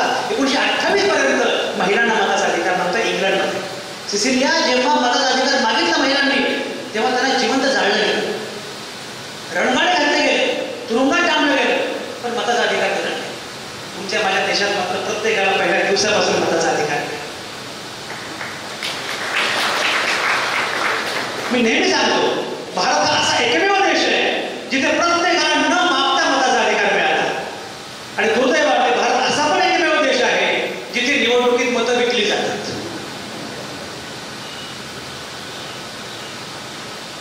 तुम्ही गंमत बघा, मताचा अधिकार जेव्हा संसदीय संविधान सभेमध्ये हा मुद्दा पुढे आला की मताचा अधिकार असं करायचं काय, तेव्हा काही लोक म्हटले शिक्षणाची अट ठेवा. बाबासाहेब म्हटले शिकलेले कोण आहे मला माहिती, आणि तेव्हा ते असं म्हटले माझी माणसं निरक्षर असतील पण त्यांच्यामध्ये सामूहिक शहाणपण आहे. तर प्रत्येकाला एक लक्षात घ्या, भारतासारख्या महाकाय देशामध्ये मताचा अधिकार देणं सोपं नव्हतं. मतदार यादी तयार करणं सोपं नव्हतं. हे मतदार यादीमध्ये घोळ घालणं सोपं आहे. मला कळलं होते जयश्री मॅडम, लोकसभा निवडणुकीनंतर विधानसभा निवडणुकीमध्ये एवढा राष्ट्रीय निकाल कसा काय? मतदार यादीमध्ये घोळ घालणं सोपं आहे, पण मतदार यादी तयार करणं अवघड होतं. देश एवढा मोठा, साक्षरतेचं प्रमाण 17%, 83% लोक निरक्षर, दुर्गम भाग सगळा. ते निवडणूक अधिकारी जायचे आणि घरामध्ये बाई असायची, तिला विचारायची घरात कोण आहे, ती म्हणायची कुणीच नाही, तू कोण आहे, वेगळे तुझं नाव सांग. ती म्हणायची काय स्वप्ना, काय तेव्हाचं काय मालूबाई, काय मालूबाई. बरं, नवऱ्याचं नाव काय, ती म्हणायची मी नसते घेतली. नवऱ्याचं नाव घ्यायची पद्धत नव्हती. मतदार यादी तयार करणं हे मी सांगत नाही, हाऊ इंडिया बिकेम डेमोक्रॅटिक नावाचं पुस्तक आहे. त्यामध्ये भारत लोकशाही होणं एक्सरसाइज किती मोठा आहे याचं सगळं पूर्णपणे वस्तू पाहिजे. इतकं कठीण होतं, पण प्रत्येकाला मताचा अधिकार दिला गेला. मी सांगतो यासाठी की प्रत्येकाला मताचा अधिकार दिला गेला. आणि एक लक्षात घ्या, हे भारताने सिद्ध केलं. इंदिरा गांधींवर भारतीयांनी एवढं प्रेम केलं, पण त्यात इंदिरा गांधींचा पराभव पण केला. केवळ पक्षाचा नाही, व्यक्तिगत पराभव सुद्धा केला. सर्वसामान्य माणूस केंद्रबिंदू आहे, सर्वसामान्य माणूस सत्ताधीश आहे, हे भारताने वारंवार सिद्ध केलं. आणि म्हणून मला असं वाटतं की हे जे वेगळेपण आहे भारताचं, हे वेगळेपण लक्षात घेत आज घडतंय काय नक्की याचा विचार केला पाहिजे. मी मगाशी म्हटल्याप्रमाणे आज सगळ्यात पहिली गोष्ट, सगळ्यांनी एका सुरात बोललं पाहिजे. अभिव्यक्तीची पूर्णपणे गळचेल. पहलगामच्या निमित्तानं आपण बघितलं की मुद्दा कुठला का ना, हिंदू विरुद्ध मुस्लिम. अरे हा देश अरे सगळ्यांचा आहे. हा देश हिंदूंचा आहे, मुस्लिमांचा आहे, ख्रिश्चनांचा आहे, पारशांचा आहे, जैनांचा आहे, प्रत्येकाचा हा देश. माझं पुस्तक आहे मी द चेंज आम्ही भारताचे लोक नावाचं. त्या पुस्तकामध्ये कविता आहे. तुम्ही भाग मिल्खा भाग बघितला, भाग मिल्खा भाग, ती पुस्तकाची ती कविता अशी, धर्माने पेटवलेल्या बडव्यातून मिल्खा सिंग धावत असतो. धर्माने पेटवलेल्या बडव्यातून मिल्खा सिंग धावत असतो. धावणाऱ्या मिल्खाच्या रूपात फरहान अख्तर दिसतो. टाळ्या पिटणाऱ्या कोणाला दोघांचाही धर्म ठाऊक नसतो. आणि तुम्ही कितीही नाकारले तरी हीच माझ्या देशाची गाथा आहे. भल्या भल्यांदा उतरवला तोरा, तुमची काय कथा आहे? आम्ही भारताचे लोक, हीच आमची ख्याती आहे. तुम्हाला गंमत सांगतो, उद्धव ठाकरे मुख्यमंत्री होते महाराष्ट्राचे, आणि तेव्हा ते आणि मी एका कार्यक्रमात एकत्र होतो पायस, आणि पहिलं भाषण माझं होतं आणि मग समारोपाचं भाषण उद्धव ठाकरेंचं होतं. तुम्ही सुरुवातीला मी असं म्हटलं तर उद्धव साहेब, मी बाळासाहेब ठाकरेंना हिंदू हृदय सम्राट म्हणतात, पण एक लक्षात घ्या, हिंदू हृदय सम्राटावर जेव्हा सिनेमा काढायची वेळ आहे तेव्हा तुम्हाला नवाजुद्दीन सिद्दीकी शोधावं लागेल. आणि गंमत म्हणजे उद्धव ठाकरे सुद्धा टाळ्या वाजवते.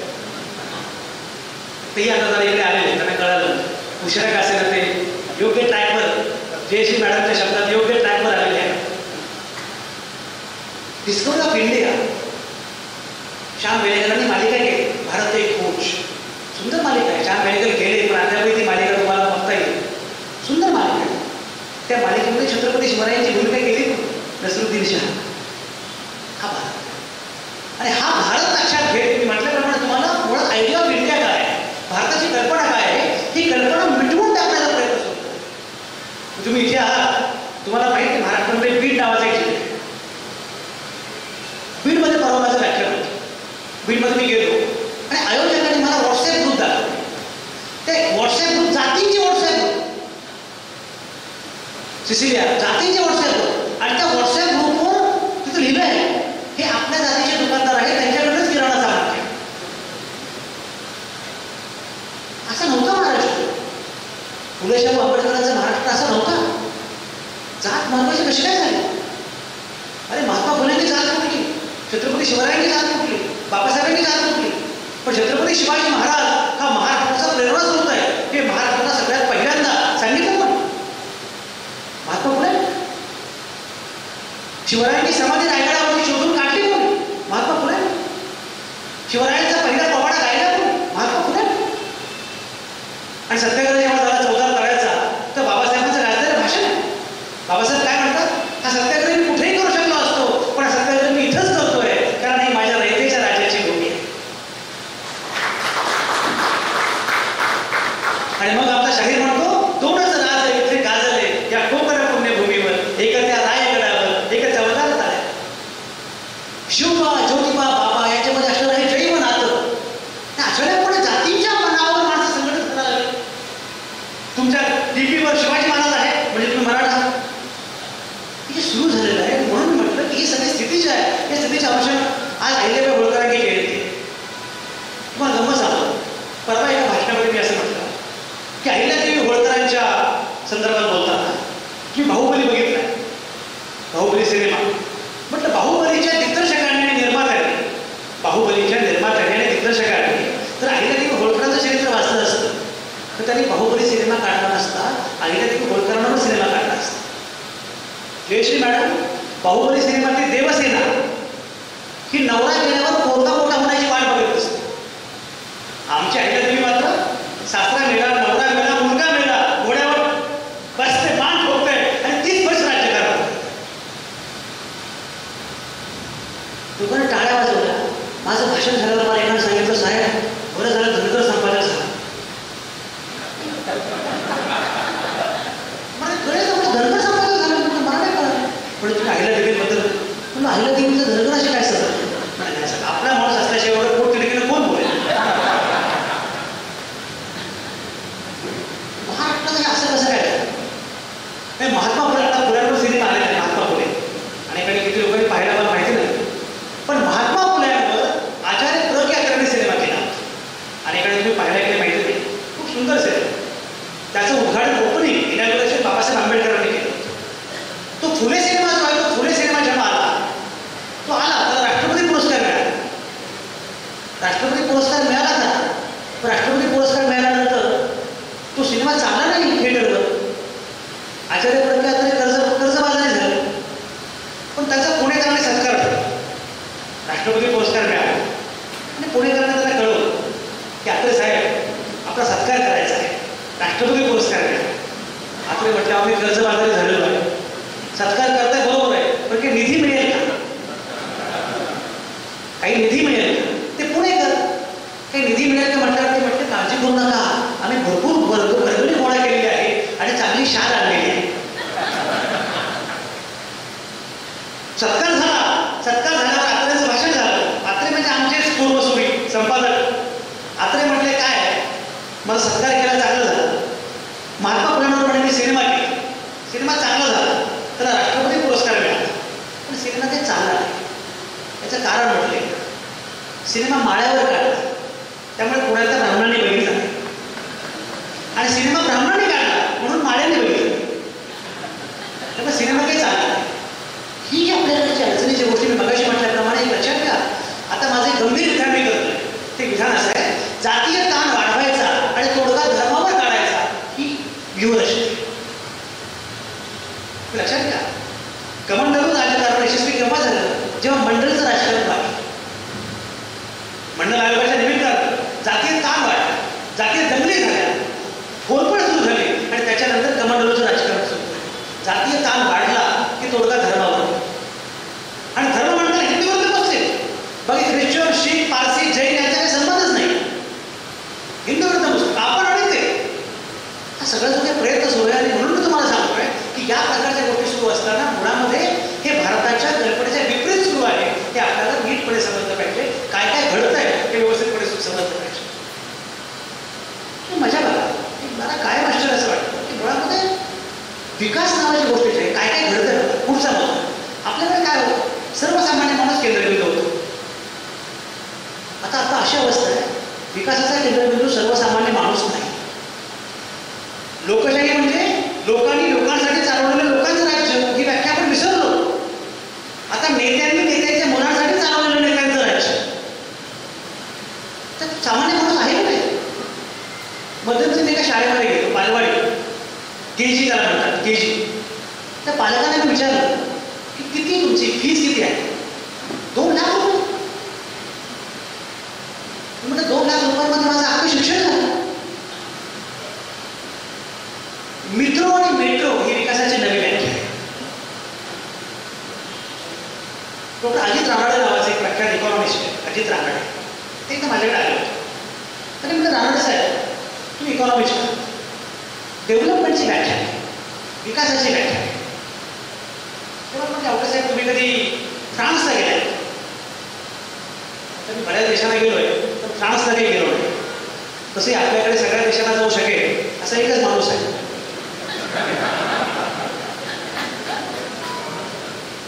त्यामुळे म्हटलं मी काही गेलेलो नाही. फ्रान्सला गेला आपण जातो पॅरिसमध्ये. पॅरिसला गेल्यावर आपण जातो हॉटेलमध्ये. हॉटेलमध्ये आपण चेक इन करतो. चेक इन केलं आपण पहिल्यांदा काय बघतो, मिनरल वॉटर, बिस्लरी किंवा काय पण समजा असेल पाणी, बाटली दिसतच नाही. तुम्ही रिसेप्शनला फोन करा आणि विचारता पिण्याचं पाणी. ती म्हणते बाथरूममध्ये जा, नळाचं पाणी प्या. तुम्ही म्हणता ओ, ती पण म्हणते ओ, कारण फ्रेंचमध्ये ओ म्हणजे पाणी. ते पुढंच म्हणाले ज्या ठिकाणी सार्वजनिक नळाचं पाणी तुम्ही डोळे झाकून पिऊ शकता त्याला विकास करतो. ज्या ठिकाणी सार्वजनिक शाळेमध्ये आपल्या मुलांना प्रवेश द्यावा आणि शिकवावं असं श्रीमंतांना पण वाटतं त्याला विकास करतो. कल्पना करा, भट्टे सरांनी या मंडळींनी त्या कालावधीमध्ये शाळा काढली. कशामुळे शाळा काढली. 1942च्या चेन्नईच्या आंदोलनामध्ये मुलांना लोकांनी भाग घेतला. शिक्षकांना काढून टाकले, म्हणजे 8 विद्यार्थ्यांना काढून टाकले. शिक्षकांची नोकरी गेली एक क्षण नाही, 8 मुलांचं शिक्षण थांबलं. त्या 8 मुलांचं शिक्षण सुरू राहायला पाहिजे म्हणून शाळा सुरू. ते म्हटले तुम्हाला फुकटात शिकता आलं पाहिजे. पुढचा मुद्दा फार महत्वाचा आहे. ते म्हटले जिथे तुम्हाला सार्वजनिक रुग्णालयामध्ये आपल्या पेशंटला ऍडमिट करावं असं वाटतं त्याला विकास करतो. पुण्यामध्ये ससून हॉस्पिटल आहे, तुम्हाला माहिती असेल ससून हॉस्पिटल आहे. माझी आई मध्यंतरी आजारी होती. आईला घेऊन मी ससूनला गेलो. आईला वाटलं पोराची माया पातळ झाली किंवा पोराची खिशातली माया पातळ झाली. सरकारी रुग्णालय. मी आईला म्हटलं आई तुला कल्पना नसेल हे ससून हॉस्पिटल आहे, त्याच्या पलीकडे BG मेडिकल कॉलेज आहे. BG मेडिकल कॉलेज आणि ससून हॉस्पिटलमध्ये मिळून जेवढे तज्ञ डॉक्टर्स आहेत तेवढे तज्ञ डॉक्टर भारताचा एकही खाजगी रुग्णालयामध्ये नाही. पण जाणीवपूर्वक सरकारी बदनाम करायचं आणि खाजगी म्हणजे काहीतरी फार थोडं आहे अशा प्रकारची व्यवस्था करायची. ही विकासाची जी व्याख्या ती व्याख्या पहिल्यांदा बदलवून घेतली पाहिजे. समृद्धी महामार्ग, मेट्रो, बुलेट ट्रेन, अरे पुणे मुंबई एक्सप्रेस वे आम्ही मध्यंतरी विषय केला होता, विषय केला होता. पुणे मुंबई एक्सप्रेस वेच्या बाजूला 2 किलोमीटर प्रवास करायचा, बाजूला. मग कळतं विकास काय. मी राहतो पुणे मुंबई एक्सप्रेस वे. मी गहुंजे स्टेडियम तुम्हाला ना, क्रिकेट स्टेडियम, तिथे मी राहतो. तर गहुंजे नावाचं गाव, हे गहुंजे पुणे मुंबई एक्सप्रेस वे आहे. तिथे गेल्या वर्षीपर्यंत बस नव्हती, एसटी नव्हती. त्या एसटीचं उद्घाटन मीच केलं. आणि मग इथे गहुंजे एक्सप्रेस वे आहे आणि पलीकडे 1 किलोमीटरवर एसटी पण नाही. विकासाची ही कल्पना आहे. तुम्हाला कल्पना आहे, पुणे मुंबई ठाणे या 3 जिल्ह्यांमध्ये 80% विकास आहे. बाकीकडे काहीच नाही. गडचिरोली, भंडारा, नंदुरबार काहीच नाही. विकास एकवटायचा आणि त्यामुळे काय झालं, बकार शहर आणि उद्ध्वस्त गाव, ही विकासाची कल्पना सगळ्यात नाही. जेव्हा कोरोना आला होता तेव्हा कोरोनाच्या कालावधीमध्ये तुम्हाला माहिती आहे की सगळ्यात मोठं स्थलांतर कोरोनाच्या काळाचं, सगळ्यात मोठं स्थलांतर. त्या कालावधीमध्ये अनेक मजूर आपले गावीच परत चालले होते. औरंगाबादजवळ करमाड नावाचं गाव आहे, त्या करमाडजवळ रेल्वे स्टेशन आहे. तर अनेक मजूर चालले होते. तर ते बरेच मजूर त्या ट्रॅकवर होते. रेल्वे आली आणि मजूर, तुम्ही बातमी वाचली असेल, मजूर 16 मजूर होते. एका औरंगाबादला होतो. त्या औरंगाबादच्या संभाजीनगर केली. मला कळतच नाही छत्रपती संभाजी महाराजांविषयी मला आदर आहे, पण तुम्ही काय काय बदला. शहर हा शब्द उरतो आहे, त्याचं काय करा. किंवा औरंगाबाद शहराचं नाव बदललं, पण शहर हा शब्द उरतोय, त्याचं काय करा. शहा हा शब्द उरतोय, त्याचं काय करा. पेशवे हा शब्द उरतोय, फडणवीस हा शब्द उरतोय. क्या क्या बदलवले ते औरंगाबादमध्ये. ते माणसाच्या मी बघितलं आणि मी पहिल्या पानावरती बातमी छापली, फोटो छापला आणि त्याच्यावर मी काही वाक्य लिहिली होती, एक ओळ लिहिली होती. ती ओळ अशी होती, अजंठा वेरूळच्या परिसरात उद्या जेव्हा उत्खनन होईल, अजंठा वेरूळच्या परिसरात उद्या जेव्हा उत्खनन होईल तेव्हा सापडतील आकसलेले मृतदेह आणि त्याच्या शेजारी सापडेल विखुरलेली भाकरी. तेव्हा विकास हीच त्या काळाची सगळ्यात मोठी फेकलीच होती असा निष्कर्ष उद्याच्या पिढीला. विकासाच्या नावाकडे आपण काय करतो. हा कुठला विकास आहे, कोणाचा विकास आहे. मी मध्यंतरी एका ठिकाणी म्हटलं, बाबासाहेब आंबेडकर म्हणाले शिका, संघटित व्हा, संघर्ष करा. अरे पण शिकायला शाळा कुठे आहे. हे पूर्वी एज्युकेशन हब होतं पुणे, हे एज्युकेशन हब होतं. आता ते एज्युकेशन पब झालं. ते मला सांगा, पूर्वी काय होतं, करायचं ना ही शाळा, हे हॉटेल. आता हॉटेल कुठं, शाळा कुठे कळतच नाही. या प्रकारची विकासाची व्याख्या झालेली असताना सर्वसामान्य माणूस हा केंद्रबिंदू नसताना आणि मगाशी म्हटल्याप्रमाणे विखार ही नव्या जगाची मातृभाषा झालेली असताना आपल्याला एकच सांगावं लागणार आहे, उनका जो फर्ज है अहल ये सियासत जाने, मेरा पैगाम मोहब्बत है जहां तक पहुंचे. राष्ट्रसेवा दलाला काय करायचं असेलच या कालावधीमध्ये, तुम्हाला प्रेम व्हायरल करावं लागेल, तुम्हाला प्रेम बसवावं लागेल. तुम्हाला गंमत माहिती, सेमिनार जेव्हा लिहून पूर्ण झालं, राज्यघटना लिहून पूर्ण झाली, तेव्हा पंडित नेहरू आणि आंबेडकर हे दोघे फार कलासक्त माणसं होते. नेहरू असं म्हणाले की अशी टाईप केलेली राज्यघटना बरी नाही होत, हस्ताक्षरात कोणीतरी लिहिली पाहिजे, म्हणजे त्याला मानवी चेहरा म्हणजे कोण लिहिणार. एक प्रेमकुमार मिश्रा नावाचे बिहारचे गुरुस्त होते. ते म्हणजे माझं अक्षर चांगलं. मग नेहरू म्हटले ते अक्षर चांगले बरोबर आहे, लिहा तुम्ही. बाबासाहेब म्हटले खूप चित्र पण आहे. बघा ही मूळ प्रथा संविधानाची, त्याच्यामध्ये येशू पण आहे, बुद्ध पण आहे, महावीर पण आहे, कृष्ण पण आहे, सगळे आहे. म्हणजे तुम्ही हे करा. तर ते म्हटले बरं, ते सगळं चित्र काढले, सगळं केलं. तर ते त्यांनी एक गोष्ट त्यांना विचारलं, बाबासाहेबांनी विचारलं, मानधन काय, मानधन काय. ते म्हणजे मानधन काही घेणार नाही, पण माझी कट आणि काय म्हणजे प्रत्येक पानावर मी सही करतो. करा सही. त्याचं नाव प्रेमकुमार, त्यानं प्रत्येक पानावर सही केली, प्रेम. बाबासाहेब म्हटले संविधानाच्या प्रत्येक पानावर प्रेम आहे. हे प्रेम जाणीवपूर्वक नष्ट करून मी मगाशी म्हटल्याप्रमाणे हा सगळा एक तर 3 गोष्टी यांना करायच्या. पहिली गोष्ट जातीय तेढ आणि अंतिमतः तोडगा धर्म हा पर्याय. दुसरा मुद्दा सगळ्यांनी एका सुरात बोलणं आणि तिसरा विकासाची व्याख्या पूर्णपणे बदलून टाक. म्हणजे काय, पुण्यामध्ये मध्यंतरी केंद्रीय मंत्री आले आणि त्यांनी आश्वासन दिलं पुण्यामध्ये उद्यापासून उठणारी बस. आणि त्या दिवशी आम्ही बातमी छापली, फोटो छापला, बुडणारी वस्तू. हे चित्र आहे.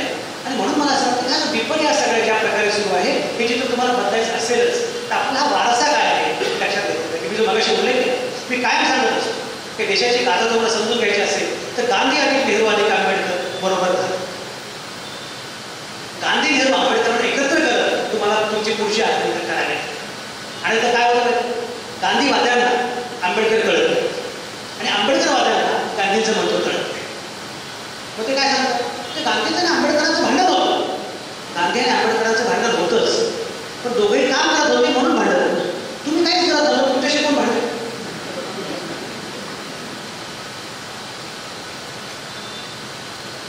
हे लक्षात घ्या, गांधी आणि आंबेडकरांमध्ये मतभेद असतील पण संविधानाच्या मुद्द्यावर दोघे एकत्र होते. आणि मुळामध्ये लक्षात घ्या, बाबासाहेब संविधानाचे शिल्पकार व्हावे ही इच्छा कोणाची होती, गांधींची होती, नेहरूंची होती. पण जाणीवपूर्वक विपर्यस्त मांडणी करायची असे मी आपल्याला हा वारसा काय आहे हा वारसा नीटपणे समजावून सांगावा. आणि म्हणून आजची स्थिती काय आहे हे मांडत असताना सर्वसामान्य माणसाचं बळ वाढलं आणि सर्वसामान्य माणसाला हे सांगणं की तू आहेस, तू केंद्रबिंदू आहेस या सगळ्या प्रक्रियेचं हे सांगितल्याशिवाय आपल्याला पुढे जाता येणार नाही. मला नेहमी असं वाटत आलं आहे की जेव्हा आपण भारत असतो, भारताचं वैशिष्ट्य वेगळेपण सांगतो तुम्हाला, पण परदेशातल्या माणसाला सुद्धा भारताचं वेगळेपण, परदेशातल्या माणसांना भारताचं वैशिष्ट्य जाणवतं. याचं कारण असं आहे, भारत हा देश उभाच राहू शकणार नाही अशा प्रकारची मांडणी केली जाते. तुम्हाला कल्पना, चर्चिल तुम्हाला माहिती, विन्स्टन चर्चिलचं 1940 मधलं भाषण आहे. चर्चिल असं म्हटलं होतं की भारत हा देशच नाही आहे, भारत ही भौगोलिक अभिव्यक्ती आहे.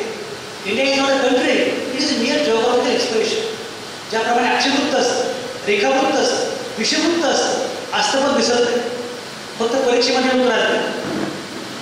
तसा भारत म्हटलं होतं, भारत ही भौगोलिक अभिव्यक्ती आहे, भारत हा देश म्हणून विकसित होणार नाही कारण या देशामध्ये जोडणारा एकही धागा नाही. एवढे धर्म, एवढे पंथ, एवढ्या भाषा, भारत हा कसा काय जोडला जाणार. पण तो भारत दिमागात झेपावला हे सगळे धर्म असून सुद्धा, कारण भारतानं त्याचा राष्ट्रवाद तयार केला. या राष्ट्रवादाच्या अनुषंगाने आपल्याला मांडणी करावी लागणार आहे. आणि मला पूर्णपणे खात्री आहे हा राष्ट्रवाद आपण लक्षात घेतला, हा सगळा वारसा आपण लक्षात घेतला, भारताचं वेगळेपण लक्षात घेतलं. एक मला गंमत सांग, नेहरू पंतप्रधान झाले होते, जयश्री मॅडम नेहरू पंतप्रधान झाले आणि पंतप्रधान झाल्यानंतर विरोधकांना असं वाटलं की आता नेहरूंची लोकप्रियता कमी होती. पण नेहरूंची लोकप्रियता काही कमी होईल, वाढतच गेली. मग काहीतरी केलं पाहिजे. नेहरूंना टीका केली, नेहरूंना पंक्चर केलं पाहिजे, नेहरूंना बदनाम केलं पाहिजे. तर अजूनही सुरूच आहे, नेहरूंना बदनाम केलं पाहिजे. म्हणजे काय करायचं, त्याने एका आजीबाईला तयार आहे, एका म्हातारीला तयार आहे. आणि आजीबाई एक काम, तू म्हणजे जायचं. त्यांचं भाषण झालं नेहरूंचं की नेहरूंचं गचुरं पकडायचं, नेहरूंचं गचुरं पकडायचं आणि नेहरूंना विचारायचं, लोकशाही आली, तू झाला पंतप्रधान, तुला मिळालं सगळं गाडी घोडा, मला काय मिळालं, माझ्या घरामध्ये आणणारच आहे, मला काय मिळालं लोकशाही आल्यामुळे, विचार म्हणत होता. म्हातारी म्हणजे बरं. नेहरूंचं भाषण झालं की आलं, तुला नेहरूंचं गचुरं पकडलं. नेहरू काही त्याला देशद्रोही वगैरे म्हटले नाही, नेहरूंचं गचुरं पकडलं. आणि नेहरूंना म्हणाली, स्वातंत्र्याच्या आंदोलनामध्ये मी पण लढले, माझा मुलगा लढला, सगळे लढले. स्वातंत्र्याचं आंदोलन झालं, देश स्वतंत्र झाला, लोकशाही आली, देश प्रजासत्ताक झाला.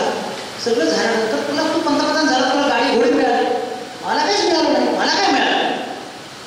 नेहरू तिचा हात प्रेमाने हातात घेतला आणि म्हटले, बाई आजीबाई मी पंतप्रधान झालो आणि तरीही तुझ्या घरामध्ये आणणार आहे हे माझं अपयश आहे, त्याबद्दल मी पहिल्यांदा माफी मागतो. पण आता तुझ्या प्रश्नाचं उत्तर दे. तू असं म्हणालीस की लोकशाही तुला काय मिळालं, तुला हे मिळालं की तू देशाच्या पंतप्रधानाचं गचुरं पकडू शकतेस. मगाशी म्हटल्याप्रमाणे हा बोलण्याचा अधिकार जो आहे ना, म्हणजे बाबासाहेबांनी जेव्हा मूकनाय सुरू केलं तर मूकनायच्या शिरोभागी तुकारामाचा अभंग होता. तो अभंग काय होता, काय करू आता धरून या भिड निशंक हे तोंड माझं, भिडेपोटी गप्प बसू नका. आता भिडे म्हटलं की भीती वाटते, मला एकदम कुत्रा वगैरे आला की काय असं वाटतं. पण त्यानंतर कुत्र्यावरचं माझं प्रेम वाढलं. पण मुळामध्ये काय करू आता धरून या भीड निशंक हे तोंड माझं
मुलांविषयी बोलावं लागतं. तुमचं आणि माझं आता यापेक्षा वाईट काही होणार नाही. जेवढं झालं तेवढं झालं. तरुण मुला मुलींशी बोलणं आणि त्यांच्या भाषेमध्ये बोलणं हे अत्यंत आवश्यक. तरुण मुला मुलींना सोबत घेणं अत्यंत महत्त्वाचं. आणि मगाशी म्हटल्याप्रमाणे त्यांच्या शैली, त्यांच्या भाषेत आता भाषण ऐकणं हा काय फक्त मनोरंजनाचा व्यवसाय नाही आहे, उद्योग नाही आहे. तुम्हाला काम करावं लागेल, बदल करावा लागेल. आणि बदल करण्यासाठी तरुण पिढीपर्यंत नव्या मी तुम्हाला काय सांगतो, तुम्हाला ज्या संघटनेच्या विरुद्ध लढायचं आहे ती संघटना प्रामुख्याने नव्या पिढीवर काम करते. काय तरी घ्या नव्या मुलांवर काम करतोय. आपण म्हणतो कसं मला गांधीचं वेगळे पण काय वाटतं, मी पुन्हा पुन्हा गांधी सांगतो. मला गांधीची आठवण येते कारण गांधींनी जेव्हा रॅली सुरू केलं त्याचं नाव काय होतं, तरुण भारत, यंग इंडिया. त्याचा तरुण भारत यांनी अनुवाद केला. त्याच्याकडे स्वतःचं काहीच नाही. गांधींच्या दैनिकाचं नाव काय होतं, यंग दैनिकाचं, यंग इंडिया. गांधींनी शाळा सुरू केली, त्याचं नाव काय होतं, नई तालीम. नव्या पिढीशी, नव्या मुलांशी बोलणं हे सगळ्यात महत्वाचं आहे. हा पहिला मुद्दा. दुसरा तेवढाच महत्वाचा मुद्दा, महिलांशी बोलत राहिलं पाहिजे. बाबासाहेब तेव्हा असं म्हणाले की माझी माय माऊली ज्याप्रमाणे 15-8 दिवस सांभाळते तेवढ्याच प्रेमानं लोकशाही सांभाळते. या महिलांशी बोल आणि महिलांना सांगणं की बाई तुला धर्म नाही, तुला जात नाही. हे पंडिता रमाबाई ख्रिश्चन झाल्या. का ख्रिश्चन झाल्या पंडिता रमाबाई? तर रमाबाई डोंगरे नावाची तेव्हाची विदुषी ब्राह्मण होती. तिने पुस्तक लिहिलं, हाय कास्ट हिंदू वुमेन. त्या पुस्तकातून तिने हे लिहिलं की सर्वाधिक शोषण हे ब्राह्मण स्त्रियांचं होतं. सर्वाधिक शोषण ब्राह्मण स्त्रियांचं होतं. तिला धर्मात बाहेर काढल्यावर सिसिलिया तिची एकच मैत्रीण होती पुण्यामध्ये, सावित्रीबाई फुले. आणि मग त्या ख्रिश्चन. पण मुळामध्ये महिलांना सोबत घेणं हे अत्यंत महत्त्वाचं आहे या सगळ्या कालावधीत. हा दुसरा मुद्दा. आणि तिसरं म्हणजे सर्वसामान्य माणसाच्या परंपरेच्या अधिष्ठानावर तुम्हाला उभं राहावं लागेल. तुम्हाला येशू सांगावं लागेल, तुम्हाला बुद्ध सांगावे लागेल, तुम्हाला महावीर सांगावे लागतील. आणि येशू, बुद्ध, महावीर, पैगंबर एकत्र होते ही मांडणी करावी लागेल, कारण ते होतेच. हे एकत्र कसे आहे हे सांगावं लागेल. आणि सगळ्यात महत्त्वाचं मगाशी म्हटल्याप्रमाणे हे सगळे एकत्र करत आजच्या कालावधीमध्ये जनसंघटन उभं करणं हे आपल्याकडचं सगळ्यात महत्त्वाचं आहे. लोक उभे राहतात का, लोक निश्चितपणे उभे राहू शकतात, पण त्यासाठी ही मांडणी करत राहणं अत्यंत आवश्यक आहे.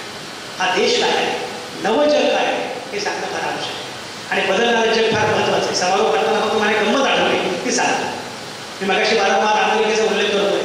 बराक ओबामा जेव्हा अमेरिकेचे अध्यक्ष झाले तेव्हा मी पुस्तक लिहिलं होतं, बराक ओबामा बदलत्या जगाचा सक्सेस पासपोर्ट. आणि ते पुस्तक प्रचंड चाललं, खूप गाजलं, खूप चाललं. त्या पुस्तकाच्या 100 आवृत्त्या निघाल्या त्या कालावधीमध्ये. म्हणजे प्रचंड विक्रमी खपाचं ते पुस्तक होतं, बराक ओबामा बदलत्या जगाचा सक्सेस पासपोर्ट. त्या कालावधीमध्ये ओबामा होते. आता तिकडे ट्रम्प आलेले, तिकडे पुतीन आहे, इकडे जिनपिंग आहे, आपल्याकडे कोण आहे मी सांगत. ओबामा जेव्हा अमेरिकेचे अध्यक्ष झाले तेव्हा ती 2008ची अध्यक्षी निवडणूक, 2008ची. त्या अध्यक्षी निवडणुकीसाठी मी मगाशी म्हटल्याप्रमाणे कुमार केतकर माझे संपादक होते. आणि केतकर साहेब अमेरिकेची निवडणूक कव्हर करायला अमेरिकेला चाललेले होते. तर मी केतकर साहेबांना म्हटलं, केतकर साहेब तुम्हाला मी तुम्हाला सुपारी देतो, आपल्या भाषेत तुम्हाला सुपारी देतो, काय वाटेल ते का, पण बराक ओबामाला अमेरिकेचा अध्यक्ष करूनच परत केलं.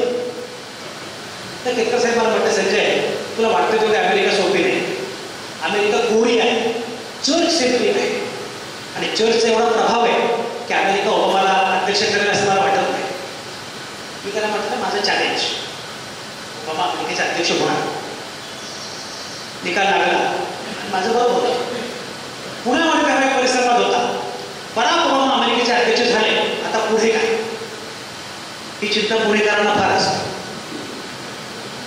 ते पुणे म्हटलं ना, पुणेकर, मुंबईकर, नागपूरकर, की आपण महानगरपालिकेमध्ये उंदीर मारण्याच्या विभागामध्ये काम करत असलो तरी आपण अमेरिकेच्या अध्यक्षांना सल्ला देऊ शकतो असे ज्याच वाटते त्याच पुणेकर म्हणा.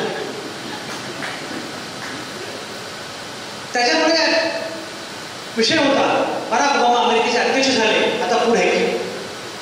आणि पहिला वक्ता मी होतो, कारण मी सगळ्यात ज्युनियर होतो. आणि मी माझं बराक ओबामावर खूपच प्रेम, ओबामा म्हणजे बदल आहे असं मानत होतो.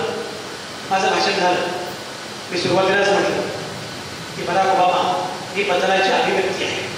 Barack Obama is an expression of the change वगैरे वगैरे. माझं भाषण झाल्यावर एक पुणेकर वक्ते वगैरे ते म्हटलं अवते बोलले, बरं बोलले. पायस बरं हे पुण्याचं सुपरलेटिव्ह आहे. गुड, बेटर, बेस्ट आणि मग बरं. सर्वाधिक कौतुक म्हणजे काय तर बरं बोलले. अवते बोलले, बरं बोलले, पण ओबामा अमेरिकेचे अध्यक्ष झाल्यामुळे जग बदलेल असं काही मला वाटत नाही. त्यांचं भाषण झाल्यावर मला प्रतिवाद करणं आवश्यक होतं. मी म्हटलं मला जरा बोलायचं, मला प्रतिवाद करायचा. ती उभा राहिली आणि मी म्हटलं बराक ओबामा अमेरिकेचे अध्यक्ष झाल्यामुळे जग बदलेल असं माझा दावाच नाही. माझा दावा असा आहे, जग बदलल्यामुळे बराक ओबामा अमेरिकेचे अध्यक्ष झालेले. हे बदलणारं जग लक्षात घेतलं पाहिजे. या बदलणाऱ्या जगानं ओबामांना अध्यक्ष केलं, पण त्या जगानं पुढे ट्रम्पला अध्यक्ष केलं. त्या जगानं मनमोहन सिंगांना पंतप्रधान केलं, पण त्या जगानं पुढे काय केलं ते पण आपण बघितलं. हे बदलणारं लक्षात घेत नव्या पिढीशी कनेक्ट करत सामाजिक स्थिती काय आहे, राजकीय स्थिती काय आहे हे लक्षात घेत आपल्याला काम करावं लागतं. मी मगाशी म्हटल्याप्रमाणे फार कठीण आहे का? फार कठीण आहे. तपशिलात सांगण्याची आवश्यकता नाही. पण लोकशाहीची गळचेपी कशा प्रकारे होते आहे हे मी वेगळं सांगण्याची आवश्यकता नाही. अभिव्यक्तीची गळचेपी कशी होते आहे हे मी वेगळं सांगण्याची आवश्यकता नाही. नेहरूंनी ज्या लोकशाही संस्था उभ्या केल्या त्या सगळ्या संस्था अडचणीत आहेत, सगळ्या संस्था संकटात आहेत. सर्वोच्च न्यायालय काय प्रकारे विचार करतं, निवडणूक आयोग काय प्रकारे विचार करतो हे सगळं आपण बघितलेलं आहे.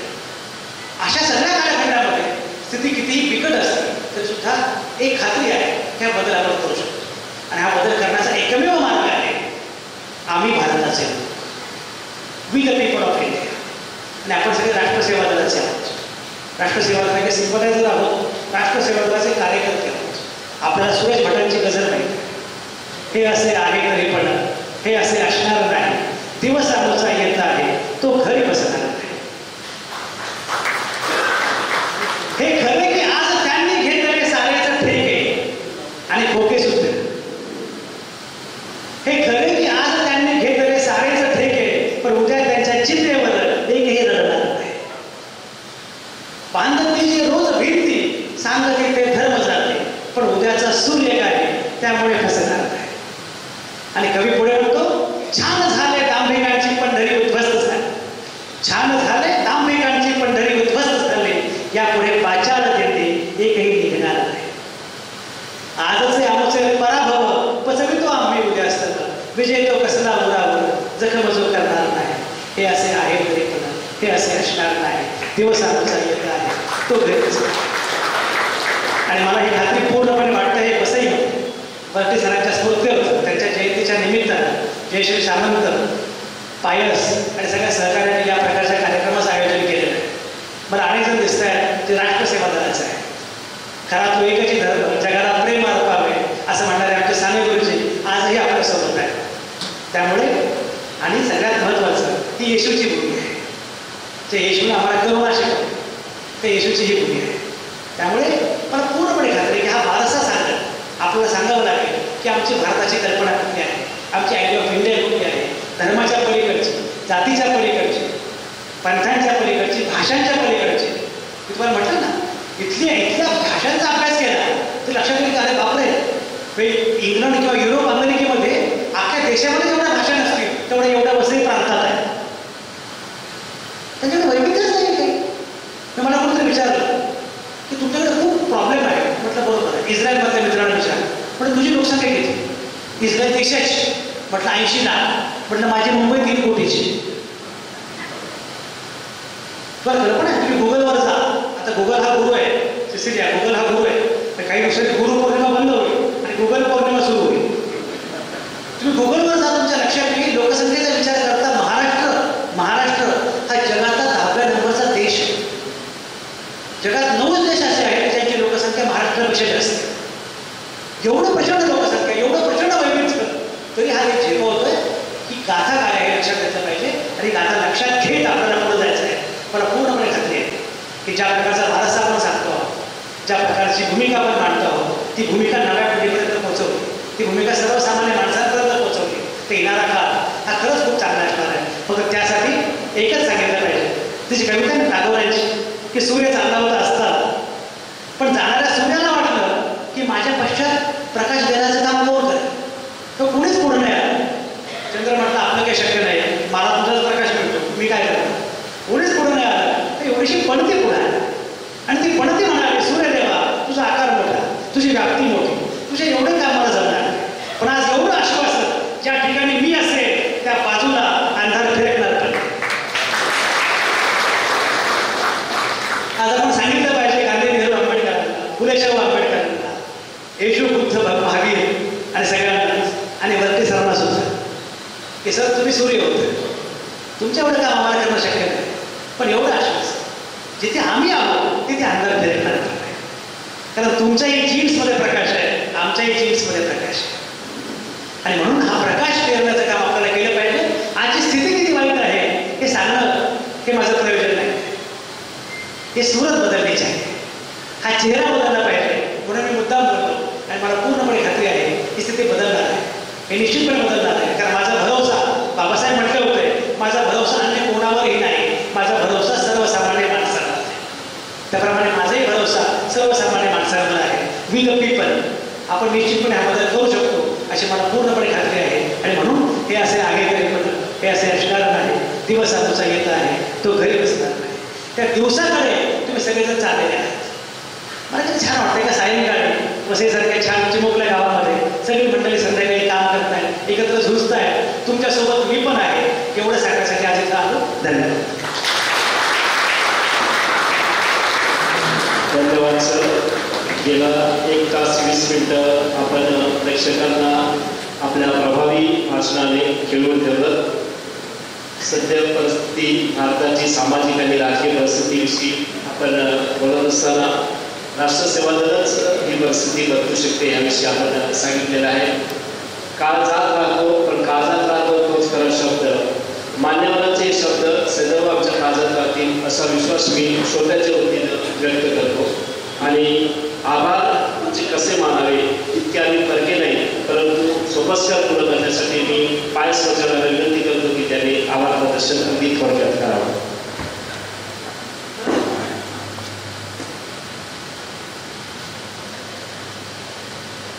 लोकशाही पद्धतीने निवडणूक लढवून त्याच लोकशाहीचे रूपांतर एका हुकुमशाही, एकाधिकारशाही करणाऱ्या राजकीय नेत्यांची एक जमात सध्या निर्माण झालेली आहे.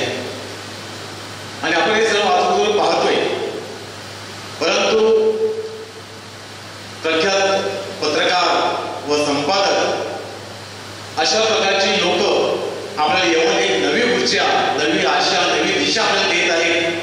आणि गेल्या 8-10 दिवसांपासून, 15 दिवसापासून आम्ही त्यांची अपॉइंटमेंट घेतो. आणि एका क्षणात ताईंनी फोन केला आणि सर म्हणाले वसे आहे मी येणार. गेल्या 2 दिवस मी सरांशी संवाद साधतोय. पायस वसई मी येण्यासाठी, मासे खाण्यासाठी येणार. वसई माझी आवडती आहे. कोणत्याही प्रकारचं मुख खिचू न करता या वसईमध्ये अगदी वेळेवर थोडेसे लेट झाले पण पोहोचले. आम्ही आजच्या या आपल्या वसईला नवी ऊर्जा देणारे आणि लोकशाही जिवंत ठेवण्यासाठी एक नवी दिशा देणारे संजय आवडे सर, आम्ही तुमचे फार आभारी आहोत. आता हा कार्यक्रम आपण आधी इंग्लिश स्कूलच्या या प्रांगणामध्ये हॉलमध्ये घेत आहोत. या शाळेचे प्राचार्य वास मॅडम, संस्थेचे मदरीकर सर बसलेले आहेत. सर्व मॅनेजमेंट कमिटी यांचे फार फार आभारी. हा सर्व सुखसोयी आम्हाला उपलब्ध करून दिल्याबद्दल. या कार्यक्रमासाठी आर्थिक मदत करणारे अनेक वसई विकास, बेसिक कॅथलिक, जीवन विकास पतपेढी व जीवन वसई साधना पतपेढी या सर्व देणगीदारांचे, बँकेचे, पतपेढीचे आम्ही आभार मानतो. साऊंड सिस्टीम प्रोव्हाइड करणारे मुमताज साऊंड सिस्टम यांचे आभार मानतो. व आजच्या या संध्याकाळी येथे सर्व आपण आमच्या आव्हानाला प्रतिसाद देऊन सर्व लोकशाहीमध्ये अनेक मान्यवरती बसले आहेत. नाव घेऊ शकते. फादर मायकलजी बसले आहेत, मॅडम आहेत, अशोक कुला साहेब आहेत, अनेक प्रख्यात लोक इथे आहेत. सर्वांचे, आमचे कार्डिनल रेशनचे युरी साहेब आहेत. सर्वांचे नावं घेऊ शकत नाही. धन्यवाद. सर्वांना पुन्हा एकदा मनपूर्वक तसा नमन करून तुमचे आभार मानतो व माझ्या आभाराचे 2 शब्द पूर्ण करतो. धन्यवाद. धन्यवाद पायस. आता आपण राष्ट्रगीताने हा कार्यक्रमाचा समारोप करूया. एक साथ सब लगे सावधान. एक साथ राष्ट्रगीत सुरू. जय